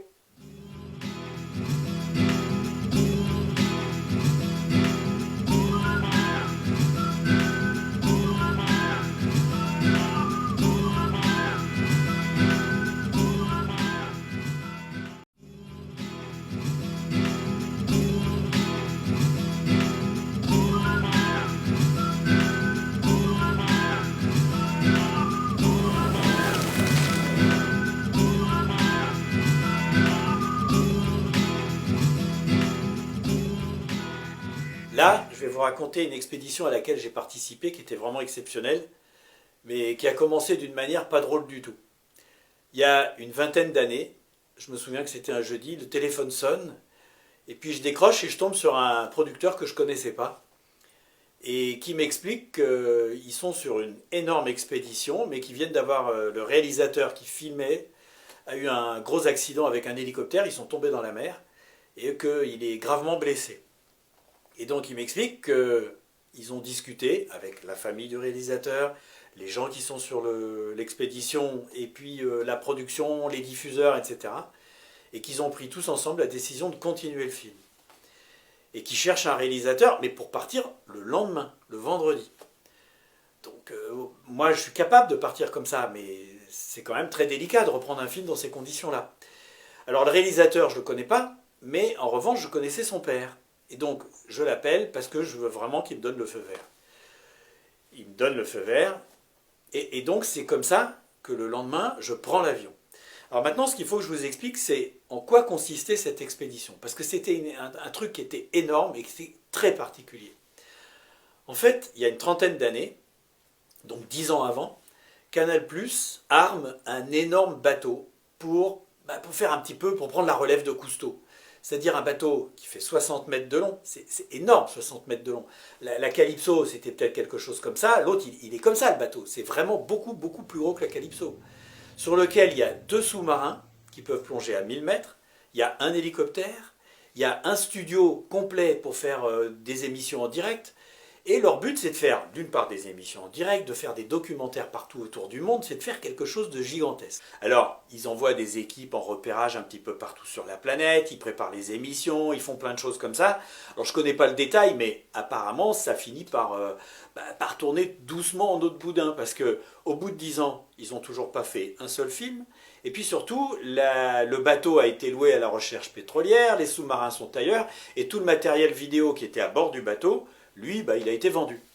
Mais au bout de 10 ans, ils se disent quand même, qu'est-ce qu'on fait? Je veux dire, ou on fait un film, ou on vend tout le reste. Et c'est à ce moment-là qu'ils décident donc de faire ce film. Et une belle expédition d'ailleurs, puisque c'est une expédition de volcanologie sous-marine sur ce qu'on appelle l'arc de feu des Antilles. Alors l'arc de feu des Antilles, c'est le chapelet d'îles volcaniques qui se trouve dans les Caraïbes et qui comprend la Martinique, la Guadeloupe, la Dominique, Montserrat, enfin bref. Donc à ce moment-là, ils prennent un réalisateur qui travaille pendant plusieurs mois à préparer ce film, etc. Et peu de temps avant le tournage, peut-être 15 jours, 3 semaines, un mois, j'en sais rien, il jette l'éponge. Il ne le sent pas, il trouve que le contenu n'est pas suffisant, bref, il abandonne. Donc à ce moment-là, la production cherche un deuxième réalisateur, qui est donc celui qui m'a précédé, et qui est quelqu'un probablement, je ne le connaissais pas, mais qui devait être un petit peu comme moi, puisqu'il accepte de faire ce film qu'il a vraiment pas bien le temps de préparer. Et donc il part là-bas, et malheureusement c'est là qu'il a l'accident. Voilà. Et donc, moi je me retrouve, je pars le lendemain avec mon copain Thierry Machado, qui était toujours le caméraman avec qui je travaillais à l'époque, et on se retrouve en Guadeloupe, sur ce bateau. Et là, on s'aperçoit à quel point le choc a été violent pour tout le monde, d'autant plus que ça, on ne le savait pas, mais on le découvre en arrivant, c'est que le réalisateur, en plus, est décédé. Donc, oui, tout le monde a dit on continue la mission, mais je peux vous dire que l'énergie, c'est pas ça. Et moi, je ne sais même pas quel film on veut faire, parce que le scénario a été fait dans des conditions particulières, peu de préparation, et je ne sais même pas quel film on va faire. Donc moi, je prends la seule décision que je peux prendre dans ces conditions-là. Je dis, qu'est-ce qui était prévu? Où est-ce qu'on devait aller avec ce bateau? Ils me disent, on doit aller à Montserrat. J'ai dit, on va à Montserrat, et moi, pendant ce temps-là, je vais discuter avec les chercheurs, je vais discuter avec l'équipe pour savoir quel est le contenu du film. Et Montserrat, la raison d'aller à Montserrat, elle est très simple, c'est que c'est une île sur laquelle il y avait eu une énorme éruption volcanique, quelques années auparavant, qui avait rasé la capitale. Donc on débarque sur Montserrat, et là les images sont hyper impressionnantes, parce que tu vois bien qu'il y avait une ville, mais il ne reste plus rien. Alors à Montserrat, il n'y a pas eu énormément de victimes, parce qu'on savait ce que c'était qu'un volcan explosif, et donc on avait fait évacuer la ville. Et c'est là, à Montserrat, qu'on a fait les premières plongées. Alors oui, on avait des superbes images, on a des images mais qui sont absolument incroyables, on se croirait sur la Lune. Il a touché.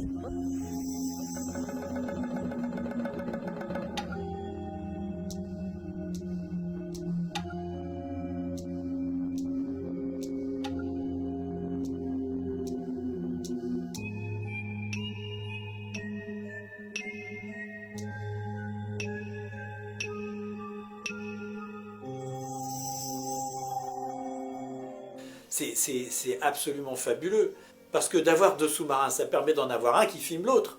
Et ça, très honnêtement, ça n'existe pas. Quand tu plonges avec le Nautil, je ne sais pas où on en est aujourd'hui, mais à l'époque, il y avait 3 sous-marins qui plongeaient à plus de 5000 mètres. Donc, tu ne pouvais pas faire ces images. Et moi, au départ, je suis un cinéaste, je veux faire des films. Donc, c'est les images qui comptent, c'est très important. Donc, la mission scientifique, c'était ça. C'était étudier les volcans, et surtout les volcans qui se trouvent sous la mer. Parce qu'il y en a. Les îles qui ont été créées, c'est des volcans qui sont sortis de l'eau. Et donc, c'est en ce sens que l'expédition était absolument incroyable et extraordinaire. Mais, il fallait quand même structurer le film. Et donc, moi, du coup, je n'ai pas plongé.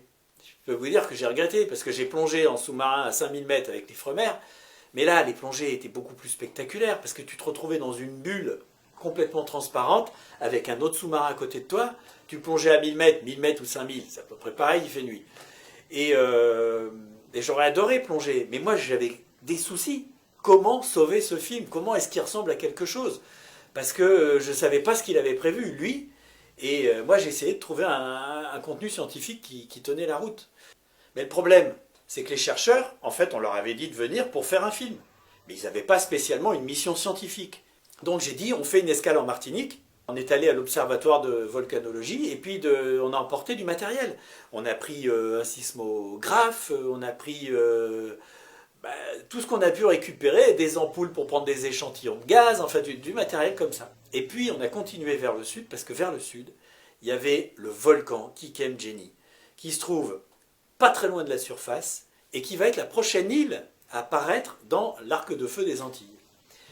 Et ça a été encore absolument incroyable, parce que les mecs, moi j'ai pas pu le faire, encore une fois je regrette, mais ils ont plongé dans le cratère du volcan. Je sais pas si vous imaginez, le volcan je crois qu'il est pas très très profond, il est à 200-300 mètres de la surface, mais ils sont descendus avec les sous-marins et ils ont trouvé le cratère. Il a son cratère comme tous les volcans, mais ils ont descendu dans le cratère. Et là je vous laisse regarder les images parce que c'est absolument génial.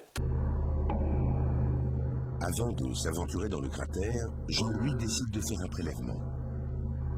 Ah, trop tard. Non, il est parti. Trop tard. Hop, hop, hop, hop, hop, hop, genre, tiens, c'est une vraie avalanche, hein. Les bords du cratère sont instables. On sait déjà que la descente à l'intérieur est très risquée. Le pilote devra faire très attention de ne pas accrocher les parois.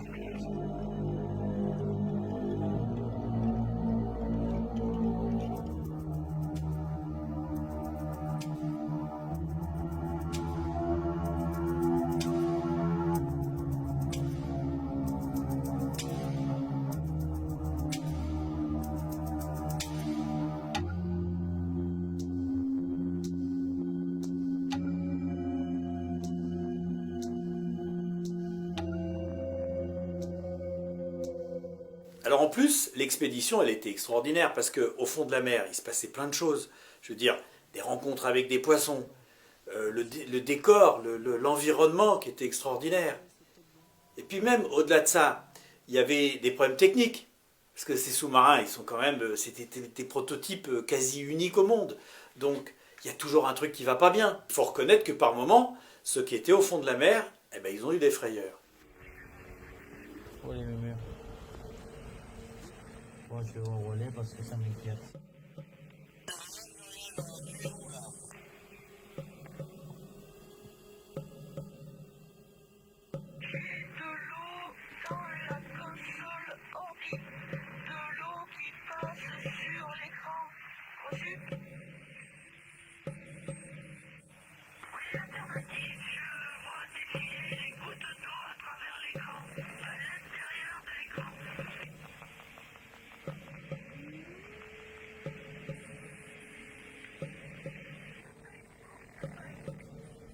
Je bouge pas, Manu, je bouge pas. Dans 2 minutes, j'aurai essayé de passer d'un joystick à l'autre.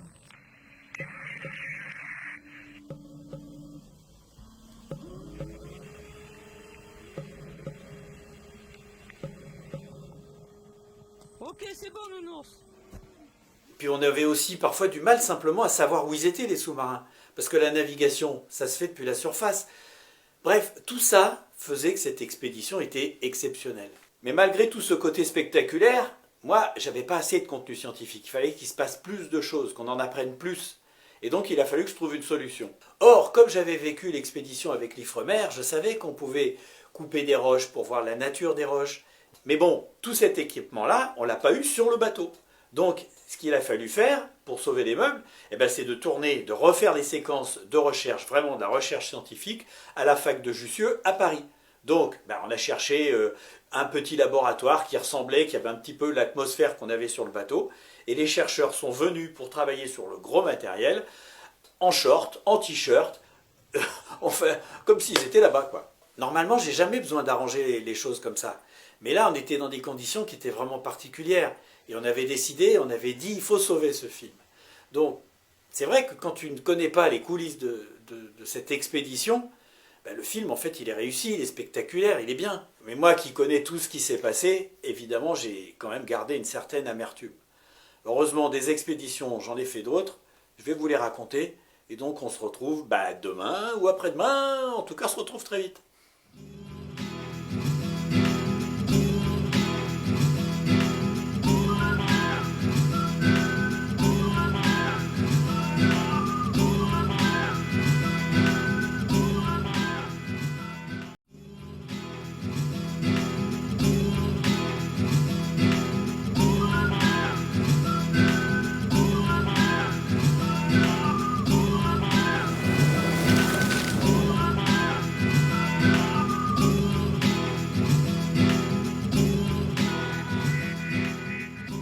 Alors aujourd'hui, je vais encore vous raconter une belle expédition. En fait, l'histoire commence, avant même que moi je sois sur le film, par des spéléologues italiens qui se baladent au Mexique, dans la région du Chiapas, et en fait qui cherchent des nouvelles cavités, des grottes qui n'ont pas encore été explorées, pour les parcourir, les cartographier, etc. Et puis à un moment, ils se retrouvent dans un grand canyon, avec des falaises qui sont très hautes, plus de 100 mètres, et ils s'aperçoivent qu'il y a des grottes. Il y a des trous, des cavités. Donc, ils y grimpent avec le matériel moderne. Et puis, là, ils ont une grande surprise parce qu'en fait, ils s'aperçoivent qu'ils ne sont pas les premiers. Parce qu'au sol, il y a des poteries, plus ou moins cassées. Ils trouvent même un ou deux crânes. Ils trouvent des autels qui montrent qu'il y a eu des cérémonies. Il y a des inscriptions sur les parois. Il y a des traces comment on appelle ça, d'encens qui a séché. Enfin bref, ils se rendent compte que c'est un endroit particulier. Et du coup, ils ont une très bonne réaction. C'est au lieu simplement d'aller explorer, ils décident de monter une expédition d'archéologie. Alors ils reviennent quelques années plus tard pour une grosse expédition avec des chercheurs italiens, des archéologues américains également. Et c'est à ce moment-là que moi je me retrouve sur ce film. Et donc, en fait, c'est une expédition qui est très intéressante parce que, d'une part, qu'est-ce qui s'est passé dans ces grottes? Ça, c'est une des questions que se posent les archéologues. Et la deuxième, c'est qui est venu dans ces grottes? Et en fait, assez rapidement, ils arrivent à déterminer que ce n'est pas les Aztèques, que ce n'est pas non plus les Mayas, mais que c'est encore avant. C'est une civilisation qui s'appelle les Zoqués. Ça s'écrit avec un Z, mais ça se prononce les Zoqués. Alors en fait, dans mon film, il y a eu deux parties. D'une part, j'ai parlé des différentes civilisations, et ça nous a permis d'aller dans des endroits, dans des villes mayas, etc., qui étaient assez spectaculaires, et de faire, je vais vous raconter un petit peu plus tard, des images formidables. Et puis d'autre part, d'aller dans ces grottes explorer. Alors, elles étaient quand même très difficiles d'accès, parce qu'il fallait soit prendre des rafts, c'est-à-dire des radeaux gonflables, et puis descendre un peu la rivière, etc., donc, qui n'étaient pas toujours très faciles à naviguer, ou alors des grandes marches en forêt, des forêts tropicales, vraiment pas très faciles, avec des températures vraiment élevées. Donc c'était déjà un gros boulot simplement d'arriver sur place. Et puis moi je regardais ces grottes dans la falaise, et je me disais que, bon, évidemment on allait y aller, ça allait être assez sportif, avec du matériel relativement connu, les jumards ou les descendeurs, suivant qu'on arrivait par en haut ou par en bas. Mais moi je ne pouvais pas m'empêcher de penser aux Zoqués qui y sont allés il y a des centaines d'années. Parce qu'à l'époque ils n'avaient pas de matériel, ils grimpaient dans la falaise. Alors je regardais comment ça se goupillait, et effectivement, a priori, je n'ai pas essayé évidemment et personne n'a essayé, mais tu devais pouvoir y aller parce que à flanc de falaise, il y avait de la végétation, et je m'apercevais que les langues de végétation permettaient quand même d'atteindre la falaise. Mais ça veut dire que tu grimpais, que tu te tenais aux racines, que tu te tenais aux arbustes, mais sans déconner, c'était hyper dangereux, hyper engagé. Alors que nous, c'était quand même beaucoup plus facile. Mais il y a eu un vrai boulot parce qu'il a fallu emmener les chercheurs dans ces grottes. Or, c'était des vieux chercheurs, ils avaient plus de 60 ans. Et d'abord, ils n'étaient pas du tout habitués à ce genre de choses, donc ils avaient quand même relativement peur. Et puis, il y en avait un, le chercheur américain. Alors lui, il n'avait pas peur, mais il pesait plus de 100 kilos. Et comme il ne connaissait rien aux techniques, c'est les sportifs, les spéléologues italiens qui les ont montés ou descendus dans les grottes. Et ça, je peux vous dire que ça a été quand même sacrée histoire. Alors, comme ces grottes étaient si difficiles d'accès, en fait, on y passait plusieurs jours. Donc on y dormait, on y mangeait, et puis au bout de 2-3 jours, il fallait repartir. Et donc c'est à ce moment-là que, par exemple, il a fallu remonter le chercheur américain Thomas Lee, et que ça a été un sacré boulot. Ammazza! Prendila! Tira! Schiaffo! Mamma mia, ragazzi! Corre pure qua, Allez, Thomas! Allez, Thomas! Mais bon, ça c'était la partie un peu sportive de l'expédition. Mais il y a eu plein de trucs qui étaient passionnants, parce que une fois dans les grottes, les chercheurs se sont pas contentés d'observer ce qu'il y avait, ils ont fait des fouilles. Alors les fouilles vraiment classiques, tout doucement, en creusant, grattant avec le pinceau, etc. Et les tamis pour ne pas laisser passer des petits objets, etc. Et c'est là qu'on a découvert que dans ces grottes, il s'était passé des trucs quand même terribles. Parce qu'on a retrouvé des corps d'enfants qui avaient été sacrifiés. Des enfants qui avaient 1 an ou 2. Alors, apparemment, ces enfants étaient vivants quand ils sont arrivés. Et le sacrifice avait été fait de manière rituelle, puisque on leur avait... je ne vais pas rentrer dans les détails parce que c'est pas très drôle, mais en fait, on voyait très bien la manière dont on avait découpé le crâne, qui montrait que c'était d'une manière assez classique et connue dans ces civilisations-là. Et moi, ça m'a quand même vachement touché, parce que, évidemment, tu as ces petits corps qui sont morts, de mon point de vue, qui sont morts vraiment pour rien. Donc ça, déjà, ça me révolte, d'une certaine manière. Bon, effectivement, c'était à une autre époque, on ne savait pas les mêmes choses qu'aujourd'hui, mais quand même, ça me contrarie beaucoup. Et ce qui m'a beaucoup touché aussi à un moment, c'est qu'ils ont trouvé un tout petit bracelet en cuir avec une petite perle d'os. Et c'était vraiment, c'était hyper touchant de penser à ce gamin qui avait ce petit bracelet. J'en sais pas plus de ces sacrifices, mais vraiment ça c'est quelque chose qui m'a touché. Alors au-delà de ça, l'expédition a été encore passionnante pour plusieurs raisons. Parce que d'abord, on est allé du coup aller retrouver des traces de la civilisation Soke. Et il y avait, entre autres, une ville qui était totalement perdue dans la forêt. Il a fallu marcher 2 jours à travers la forêt pour arriver enfin à un endroit où, en pleine jungle, on a découvert des murs, mais qui faisaient une bonne dizaine de mètres avec des très grosses pierres, complètement envahis par la végétation. Et on a donc réussi à monter sur cette énorme structure qui s'est avérée probablement être la place centrale d'un centre cérémoniel, d'un endroit où il y avait des temples. Et il restait effectivement un certain nombre de temples qui étaient autour de cette grande place. Alors, on les voyait encore malgré les arbres et tout ça, mais c'était quand même un peu Indiana Jones, quoi, je veux dire. Moi, je me rappelle, quand j'avais une dizaine d'années, j'avais lu des livres d'un mec qui était allé, un des premiers qui était allé sur les temples d'Angkor, je crois, et ça m'avait fait rêver, quoi. Et ben là, je le vivais, ce truc. C'était absolument formidable. Et puis, il y a encore 2 choses que j'ai envie de raconter. C'est que, pour le film, je veux dire, je ne me suis pas contenté de raconter l'expédition elle-même, ce qu'on a fait dans la forêt, etc., l'exploration des grottes. Mais évidemment, j'ai aussi raconté les civilisations précolombiennes de la région. Et c'est comme ça qu'on est allé dans des endroits absolument fabuleux, comme Palenque, où tu as des pyramides, je crois que c'est Maya, des pyramides qui sont absolument superbes. Et en plus, on y est allé avec la cinébule, vous savez, cette fameuse montgolfière qu'on avait fabriquée avec une banquette à la place du panier.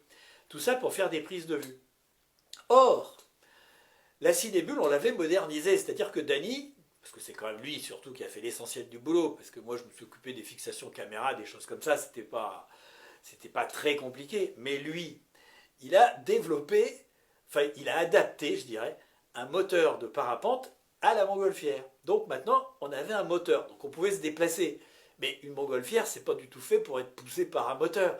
Donc c'était quand même un petit peu, on allait à peu près où on voulait. Mais je rappelle encore une fois que c'était avant les drones. Donc on a réussi tout de même à faire des plans assez extraordinaires où on remonte les escaliers d'un temple et on arrive tout en haut et je bascule la caméra et on s'éloigne. Et tout ça avec le cul en l'air, dans des positions complètement assez scabreuses. Heureusement j'avais un harnais, mais limite de me casser la figure. Grâce à leur emprise sur les hommes et leur maîtrise de l'architecture, les dirigeants élevèrent d'impressionnantes constructions. C'est au sommet de ces temples monumentaux que les sacrifices avaient lieu, bien en vue de la population.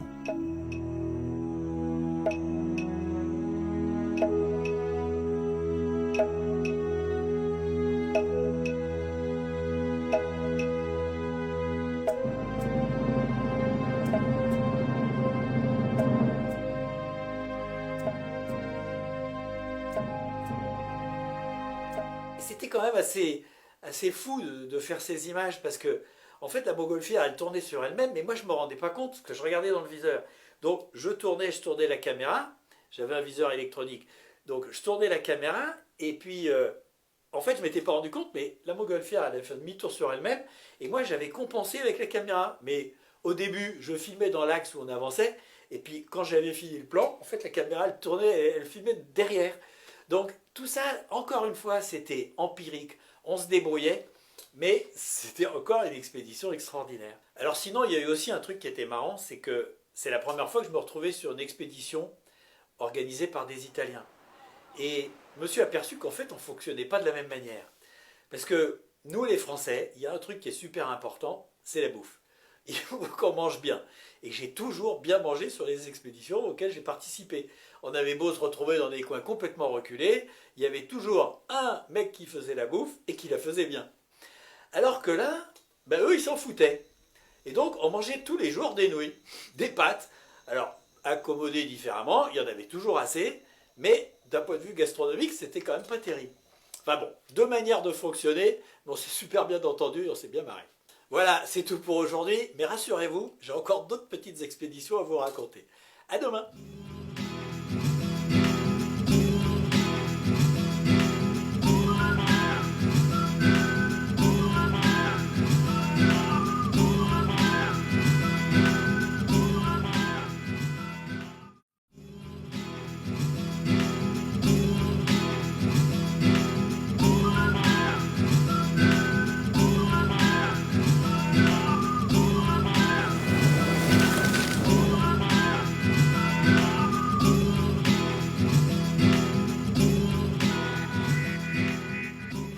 Bon, ça se voit pas forcément, mais là je suis un petit peu triste. Je suis un peu triste parce que bientôt on va se remettre à travailler. Alors c'est pas parce que ça m'embête de travailler, moi j'adore ça. Mais c'est que je vais être obligé d'arrêter de faire ces vidéos. Parce qu'il va falloir que je termine mon film. Et ça, je suis très content aussi de le faire, mon long métrage. Mon premier film de fiction. J'irai mourir dans les Carpates. J'ai envie que vous puissiez le voir. Mais je ne vais pas pouvoir vous raconter toutes les expéditions auxquelles j'ai participé, les films que j'ai faits, les documentaires. Et il y a encore plein de trucs que j'aurais voulu vous raconter. Parce que quand on va se balader en voiture sur le lac Baïkal, quand il est gelé et qu'on fait des centaines de kilomètres, bah, ça c'est extraordinaire. Traverser l'Atlantique sur un voilier, c'est bien. Plonger dans une église, dans la nef d'une église, c'est formidable. Ça c'était pour un film sur un village englouti. Repartir en expédition avec le radeau des cimes sur la canopée, sur les arbres, ça aussi c'était terrible. Ou alors l'expédition au Venezuela sur les tépuis. Alors les tépuis, c'est des montagnes qui sont plates et les côtés de la montagne, c'est des falaises. Ce qui fait que la végétation ou même la vie des animaux qui sont en haut sont complètement différents de ceux qui sont en bas. Et c'est un endroit où pratiquement jamais personne n'était allé quand on y est allé. C'était complètement vierge, quoi. C'était fou.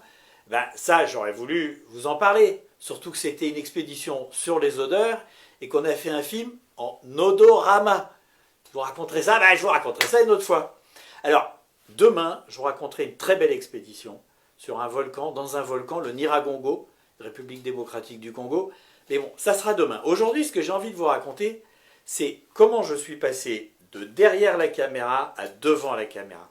Et bien ça a été aussi compliqué qu'à chaque fois que je veux changer de direction. Parce que au début, je voulais être ingénieur du son. Avant, j'étais juste branleur.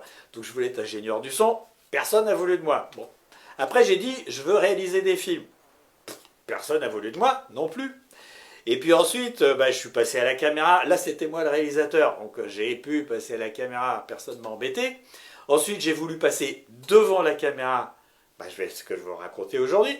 Mais même quand j'étais passé devant la caméra, j'ai voulu faire une émission différente qui s'appelait « J'irai dormir chez vous ». Personne n'en a voulu. Ça fait 15 ans.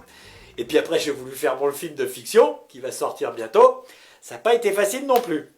Mais bon, vous voyez, je ne m'arrête pas comme ça. Alors, pourquoi est-ce que je voulais passer devant la caméra? Parce qu'à la limite, on peut très bien vivre sans passer devant la caméra.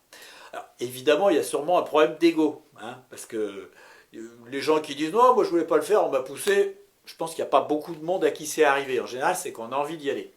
Mais c'est pas que ça, c'est que moi j'avais envie de faire différent. Quand j'ai réalisé des films, je voulais qu'ils soient différents. Mon film de fiction, j'espère qu'il est différent. Et tout ce que j'essaye de faire, j'essaye que ça soit différent. Si c'est pour faire la même chose que les autres, à la limite, ils le font mieux que moi. Donc, je voulais passer devant la caméra. Alors, ça n'a pas été facile parce que j'apparaissais pas comme le meilleur présentateur comme ça, a priori. Et donc, évidemment, j'avais déjà été devant la caméra. Mes premières expéditions, comme on était 3, bah, évidemment que j'étais aussi devant la caméra. Et puis même dans les grandes expéditions, je me débrouillais pour me filmer un petit peu, me mettre à un endroit. Et puis, je faisais aussi des choses que malheureusement, je n'ai pas avec moi, mais je faisais aussi des interventions face caméra comme un journaliste. Mais bon, ça a toujours été coupé. Donc, j'avançais, je me battais pour passer devant la caméra. Mais un jour, face à cette insistance, il y a quand même quelqu'un qui m'a donné ma chance. Alors cette personne, c'est Jean-Louis Burga, pour une émission qui s'appelait Zone Sauvage. La semaine prochaine, je serai en Allemagne, en Bavière. Ça sera certainement plus calme qu'ici, mais beaucoup plus froid. Et justement, on va voir comment les animaux résistent au froid et comment ils passent l'hiver. En tout cas, l'île d'Ouessant, par grand vent, ça vaut vraiment le coup d'œil. À la semaine prochaine. Et là, j'ai été vraiment présentateur sur les animaux. J'avais quand même fait un certain nombre de films sur le sujet. Et ça a été un peu le début. Alors je me suis vraiment posé des questions, parce que quand on m'a donné cette chance, ça veut dire t'es le présentateur. C'est pas simplement que tu essayes de glisser quelques images dans un documentaire. Je savais pas très bien comment m'y prendre. Mais j'ai pris la décision de faire exactement comme je le sentais. C'est-à-dire de ne pas du tout essayer de parler bien, correctement, avec le bon ton, le bien posé, etc. Non, j'ai parlé normalement. Et en fait, j'ai pas eu trop de mal parce que moi, j'avais tellement l'habitude de parler aux techniciens quand on était en tournage. Là, les techniciens, ils étaient juste derrière la caméra et moi, j'étais devant. Et là, je me suis rendu compte que inconsciemment, je parlais aux spectateurs, c'est-à-dire à vous, comme si je parlais aux techniciens qui étaient derrière. Et là, justement, il y a une odeur très forte, ce qui veut dire qu'il y a un renard qui se sert encore de ce terrier. Alors, il n'est pas forcément là actuellement, mais c'est un peu étonnant au mois de septembre. En principe, ils sont plutôt à dormir dans leurs petits repères qu'ils ont un petit peu partout sur leur territoire. Il y en a un là. Ce qui a donné un ton, en fait, qui était assez simple, naturel, authentique, et qui, ça a bien marché. Ce qui fait que, quelques mois plus tard, on m'a proposé de présenter une émission à 20h50 sur France 2, qui serait diffusée pendant l'été à la place d'Envoyé spécial. Donc ça, c'était quand même, ça fait plaisir, parce que pendant des années, personne ne veut que tu le fasses, et puis tu commences, on te fait presque le tapis rouge. Donc j'ai présenté cette émission, et que j'ai essayé de mettre avec un ton un petit peu particulier. Alors cette émission, c'était Les Nouveaux Mondes, produite par Stéphane Millière, et en fait je me retrouvais pas mal à ma place, parce que je me retrouvais sur des expéditions scientifiques. Donc en fait je connaissais relativement bien les sujets, j'avais l'habitude de les gérer, et j'avais en plus l'habitude de voyager, de me retrouver dans des situations un peu compliquées. Donc, ça s'est quand même super bien passé. Chaque branche maîtresse, chaque extrémité de cette vaste cime-là, va avoir son propre génome. Est-ce que ça veut dire qu'une branche et une autre branche n'ont pas le même ADN? Exact, ils n'ont pas le même ADN.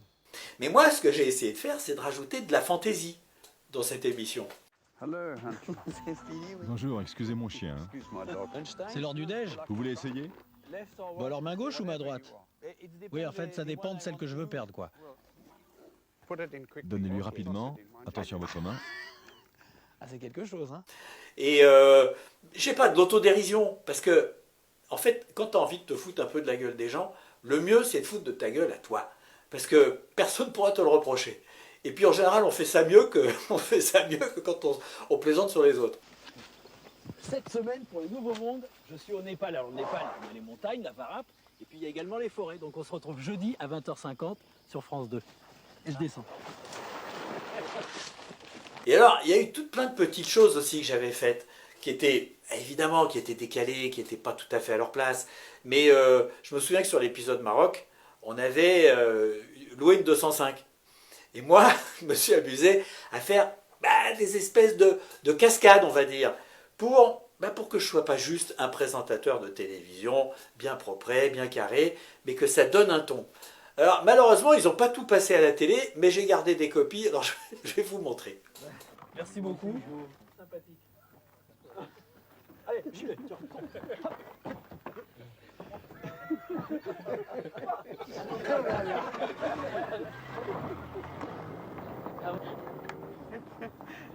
Là, c'était juste pour faire rigoler les gens avec qui j'étais. Donc, je montais sur le toit, je ressautais, etc. Et le truc, c'est juste que ça donne un climat, ça détend, c'est bien ça. À un autre moment, j'ai fait un truc rigolo. Je suis descendu de la voiture en marche, et puis j'ai commencé à parler, à présenter le truc.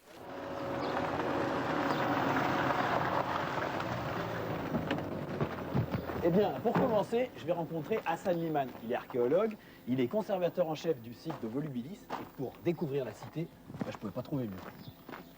Bon, je reconnais que j'ai quand même pris quelques risques parce qu'il n'y avait personne dans la voiture. Donc si je ratais mon coup, je ne sais pas très bien comment ça serait terminé. Non, et puis alors le truc le plus marrant que j'avais fait sur cet épisode, c'était le plateau de fin. Parce que je me suis amusé avec la voiture. Eh bien voilà, c'est la fin de cette émission. C'est également la fin de la série des Nouveaux Mondes. Et puis, comme c'est aussi la fin de l'été, c'est à mon tour de prendre des vacances. À très bientôt, j'espère. Au revoir.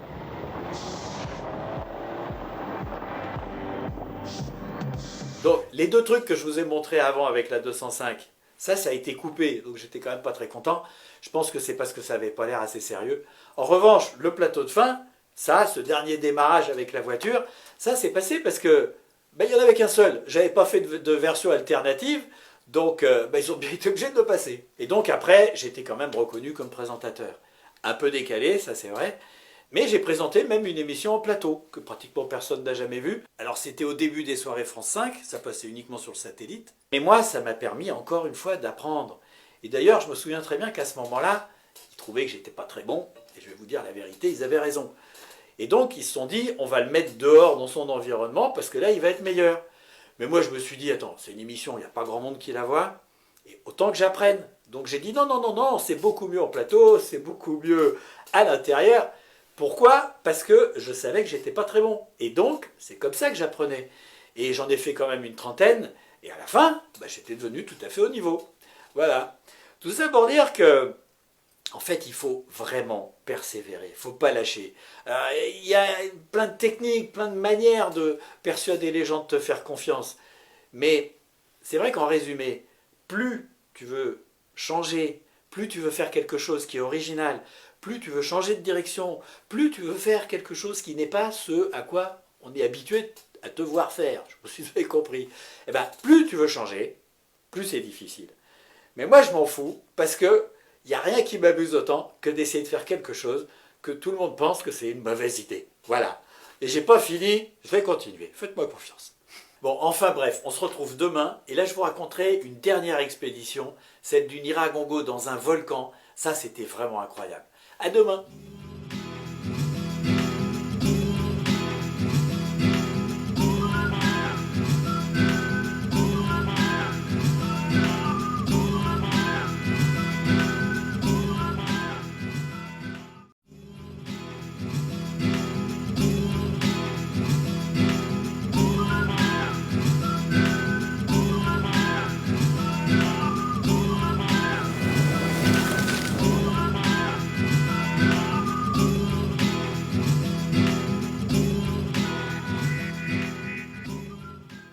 J'ai l'impression qu'il va être temps d'aller chez le coiffeur. Alors pour terminer, je vais vous raconter une belle expédition encore. C'était en 2003 en République démocratique du Congo. Alors à l'est du pays, il y a un énorme volcan qui s'appelle le Nyiragongo. Et en 2002, donc un an avant, il est entré en éruption. Une éruption qui a été très impressionnante et terrible parce que des coulées de lave ont traversé la ville qui se trouve pas très loin. Et la ville, c'est Goma, qui abrite 400 000 habitants, donc une très grande ville. Et elle a été parcourue par des coulées de lave qui ont traversé la ville. Donc ça a été l'apocalypse. C'était vraiment terrible. Et un chercheur français qui s'appelle Jacques Durieux, un volcanologue, a décidé donc en 2003 d'aller d'une part étudier le volcan qui s'était calmé, et surtout d'aller prélever un échantillon de lave dans le cratère du volcan. Donc nous, on est arrivés dans la ville de Goma. On voit que la ville a été ravagée. Je veux dire, les gens sont en train de reconstruire des maisons qui sont en bois. C'est vraiment des abris. C'est vraiment une région qui est très très durement touchée. Parce que, un, il y a le volcan. Deux, il y a la guerre. Et trois, il y a une extrême pauvreté. Ils ont par exemple, pour se déplacer, ils ont des espèces d'énormes trottinettes en bois sur lesquelles ils mettent 100 kilos. Et avec ça, ils dévalent des pentes alors qu'il n'y a quasi pas de frein. Enfin, vraiment, il n'y a que quand tu es poussé et que tu n'as pas d'autre choix pour te retrouver dans des situations pareilles. Alors ensuite, nous, on a fait l'expédition proprement dite. C'est-à-dire monter sur le volcan pour aller récupérer un échantillon de lave à l'intérieur, tout au fond, dans le cratère. Alors il faut que je vous parle un petit peu de ce volcan parce qu'il est absolument énorme. 3000 mètres de haut. Donc déjà, c'est très très très haut, quoi. Et le cratère est profond de 800 mètres. 800 mètres, pour vous donner un petit peu une idée, c'est 2,5 fois la hauteur de la tour Eiffel. Et pour aller chercher cet échantillon de lave, en fait, il a fallu monter sur le cratère. On s'est installé, parce que là, c'était vraiment une grosse expédition, on s'est mis sur le bord du cratère, donc c'était complètement en pente, et là, on a installé les tentes, parce qu'on savait qu'on allait rester plusieurs jours. Alors évidemment, le lac de lave étant 800 mètres plus bas, on ne pouvait pas aller récupérer un échantillon de lave sans descendre dans le cratère. Et là, on est vraiment rentré dans un univers absolument incroyable que moi, j'avais jamais vu. Déjà, tout est gris anthracite, très sombre. Et puis surtout, il faut descendre là-dedans. Et en fait, les parois de l'intérieur du cratère sont super instables. Ça se casse la figure en permanence. Quand tu commences à descendre, ça glisse, ça se dérobe sous tes pieds, etc. Donc, premier truc qui a été installé, c'est des cordes. Des cordes, quand c'était pas trop en pente, on se tenait aux cordes. Et puis, il y avait des moments où c'était carrément vertical. Et là, il fallait se descendre avec les techniques classiques. Mais le cratère, il n'est pas simplement en forme comme ça, de cratère, de V. C'est qu'en plus, il y a une sorte de plateforme, les restes d'une plateforme, qui forment un anneau plat. Et en fait, ça, c'était un lac de lave qui était monté il y a quelques dizaines d'années, et puis qui s'est refroidi et qui a durci. Mais il a commencé à s'écrouler, à s'effondrer par le centre. Et maintenant, il ne reste plus qu'un anneau qui fait le tour. Et c'est là-dessus qu'on a installé un deuxième camp, un camp avancé, où on a passé plusieurs nuits. Alors là, ça a quand même été assez extraordinaire, parce que, évidemment, on est allé voir le lac de lave qui était plus bas. Donc, tu t'approches, tout prudemment, jusqu'au bord de cet anneau, où là, enfin, tu vois vraiment le lac de lave. Et là où c'est assez terrible, c'est que en permanence, cet anneau s'effondre. Donc, c'était hyper dangereux.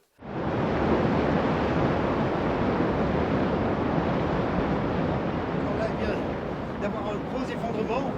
À l'ouest, c'est pas habituel. C'est une fracture qui travaille et l'effondrement fait descendre tous les blocs dans le lac. Donc il y a des réactions violentes au niveau du lac quand ils reçoivent ces blocs de lac froide. Là, le panache se calme un peu, mais la paroi fume toujours. Si quelqu'un en haut peut appeler l'observatoire, j'aimerais bien savoir si on enregistre en ce moment des séismes de fracturation. Alors quand on se baladait sur cette plateforme, c'était hyper dangereux. Bon, quand on allait au bord, près du lac de lave, là, effectivement, on savait que ça risquait de s'effondrer. Donc ça, c'était clair. C'était dangereux. Mais il n'y avait pas que ça. C'est-à-dire qu'à certains endroits, il y avait des crevasses. Et des crevasses qui n'étaient pas toujours visibles. Parfois, elles étaient recouvertes de cendres et tu ne les voyais pas du tout. Et certaines pouvaient faire 3 à 4 mètres de profondeur. Et avec, en plus, une particularité, c'est avec des dégagements de gaz qui étaient à plusieurs centaines de degrés. Donc ça veut dire que par endroit, il y avait des crevasses dans lesquelles tu pouvais tomber, qui étaient à plusieurs centaines de degrés. Donc c'était vraiment super dangereux. Et c'est pour ça qu'on avait une caméra thermique qui nous a servi à cartographier et à repérer les endroits qui étaient vraiment chauds et ceux qui étaient moins dangereux. Voilà. Et puis ça ne s'arrête pas là, parce qu'en plus il y avait les cheveux de pelée. Alors ça, c'est un moindre mal par rapport au reste, mais il y a des morceaux de roche qui partent dans le panache et qui sont en fusion. Donc on imagine des lamelles, des fils de roche en fusion, qui se refroidissent avant de retomber, mais du coup quand ils retombent, en fait c'est des fils de pierre, de roche, qui sont mais comme des aiguilles. Donc ça peut rentrer sous la peau, puis surtout ça peut rentrer dans les yeux. Donc par moment, quand on les sentait retomber, on avait à ce moment-là des lunettes qui étaient complètement fermées. Ah, c'était pas simple du tout cet expé. Alors aussi, ce qui a été particulier, c'est de dormir sous la tente dans le cratère. Parce que, en fait, ça se passe comme ça. Il y a un panache de fumée qui sort du cratère et qui monte. Alors, tant que tu n'es pas dans le panache, en fait, tu respires bien. Il y a bien sûr des petites fumerolles, d'acide, de je ne sais pas quoi, mais bon, ça va. Mais par moment, tu as le vent qui rabat le panache dans le volcan. Alors, à ce moment-là, tu te trouves dans un nuage de fumée, tu peux plus respirer. Donc, on a les masques à gaz. Le masque à gaz, c'est vraiment bien, avec des cartouches sur les côtés, tu mets ce truc-là. C'est étonnant, parce que tu étais en train de suffoquer, et d'un seul coup, tu te retrouves comme à la campagne. Et donc, quand tu dors dans la tente, bah, tu es à l'abri, et tu t'endors. Sauf qu'à un moment, il y a le vent qui rabat le panache dans le cratère, et d'un seul coup, l'air devient totalement irrespirable. Donc là, tu es dans le noir, tu essayes de trouver ton masque à gaz, que tu as laissé évidemment juste à côté de ta tête, tu le mets, ça va bien, tu te rendors. Sauf que, 1 heure après, peut-être 2, j'en sais rien, tout à coup, tu transpires là-dessous, c'est jambon sous cellophane, donc tu l'enlèves, et puis tu sens, et en fait tu t'aperçois que le gaz est parti. En général, il ne reste pas longtemps. Et donc tu te rendors, sauf que 1 heure après, 1 demi-heure après, en fait t'en sais rien, d'un seul coup le panache revient dans le volcan, et hop, rebelote. Et bien quand tu passes 2-3 nuits comme ça, t'es vachement fatigué, vraiment. Et bah ici c'est un peu l'enfer, parce qu'on a passé la nuit dans les gaz, et dans la tempête, il y a les cendres qui volent partout, on a passé la moitié de la nuit avec les masques à gaz. Là c'est plus possible, c'est vraiment trop dur, on déséquipe et on part aujourd'hui. On revient travailler dès que les conditions seront meilleures. À toi. Ok, pas de problème, à tout à l'heure, terminé. Et pour récupérer l'échantillon, donc encore 400 mètres plus bas, le seul moyen, ça a été d'installer une corde en travers du cratère pour pouvoir placer une poulie au-dessus du lac de lave et ensuite faire descendre une corde, et au bout de la corde, il y avait une chaîne pour la tremper dans le lac de lave et la remonter avec des échantillons. Mais le problème, c'est que au bord toujours de cette plateforme annulaire, eh bien, il y a des énormes blocs qui empêchaient de mettre en place la corde. Alors l'idée au départ, c'était de prendre un ballon gonflé à hélium qui permettait de monter la corde en hauteur et donc de la faire passer par-dessus les blocs de lave. Mais on a eu des conditions tellement impossibles qu'en fait, on n'a pas pu l'utiliser.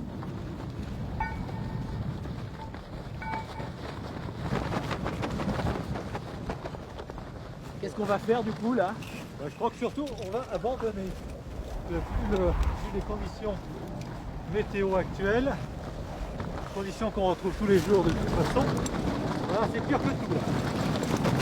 C'est pire pour corde, hein. Il y a les cailloux qui s'en vont même. On a décroché là, même plus bien.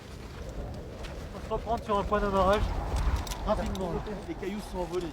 Vu qu'il nous reste plus que 2 jours Jacques, pour Eric, pour attendre les bonnes conditions météo, je crois que c'est un petit peu trop tard.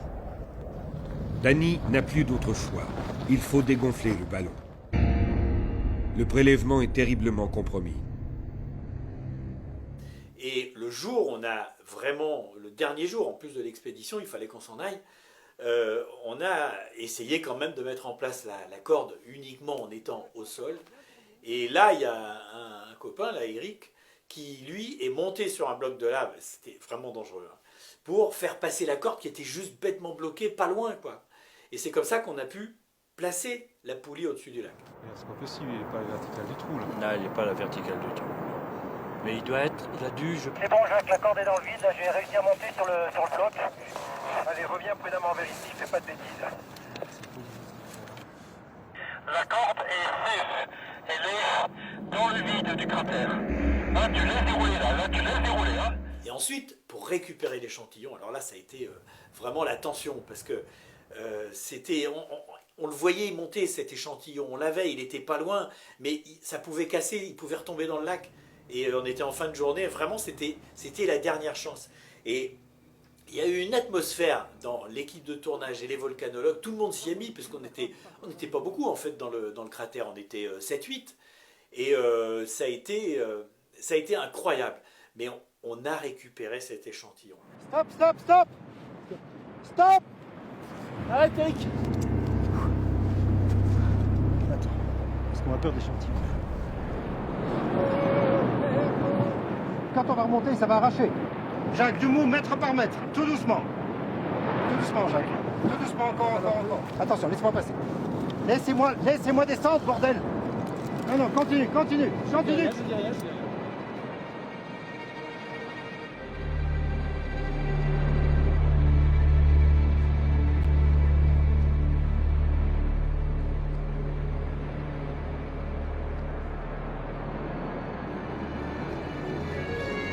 dire de donner du mou à fond là. Vous pouvez donner du mou à fond maintenant, vous pouvez avancer carrément. Allez-y, allez-y, allez-y.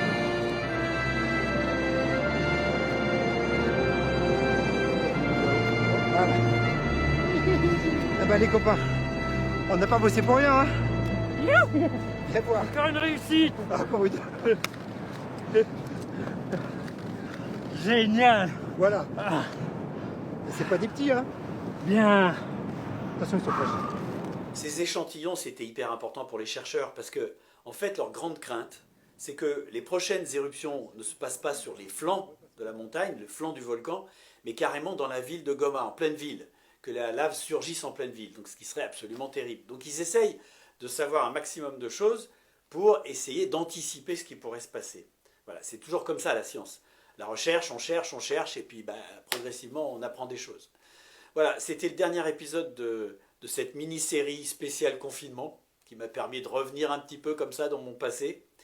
Et à partir de demain, je vais terminer ce film, ma première fiction, J'irai mourir dans les Carpates. Je vous dis juste un tout petit truc pour ceux qui ne le savent pas. C'est une fiction sur la série J'irai dormir chez vous. Et c'est un petit peu, qu'est-ce qui se serait passé si moi un jour j'avais disparu. Voilà. Donc c'est une vraie fiction avec Alice Paul, Max Boublil et d'autres. Et là, il faut que je termine. Et d'ailleurs, je vous rappelle un truc, c'est qu'il y a un an, au mois de mai l'année dernière, on n'avait pas un centime. Quand j'ai lancé le financement participatif, on avait 0. Et aujourd'hui, un an après, le film est tourné, il est monté, il n'y a plus que les finitions à faire, il sera terminé fin juin, et normalement, il va sortir au mois de septembre. Ça, on verra avec les cinémas. En tout cas, il va sortir bientôt. Et je suis super content de l'avoir terminé. Et donc, à bientôt. Salut!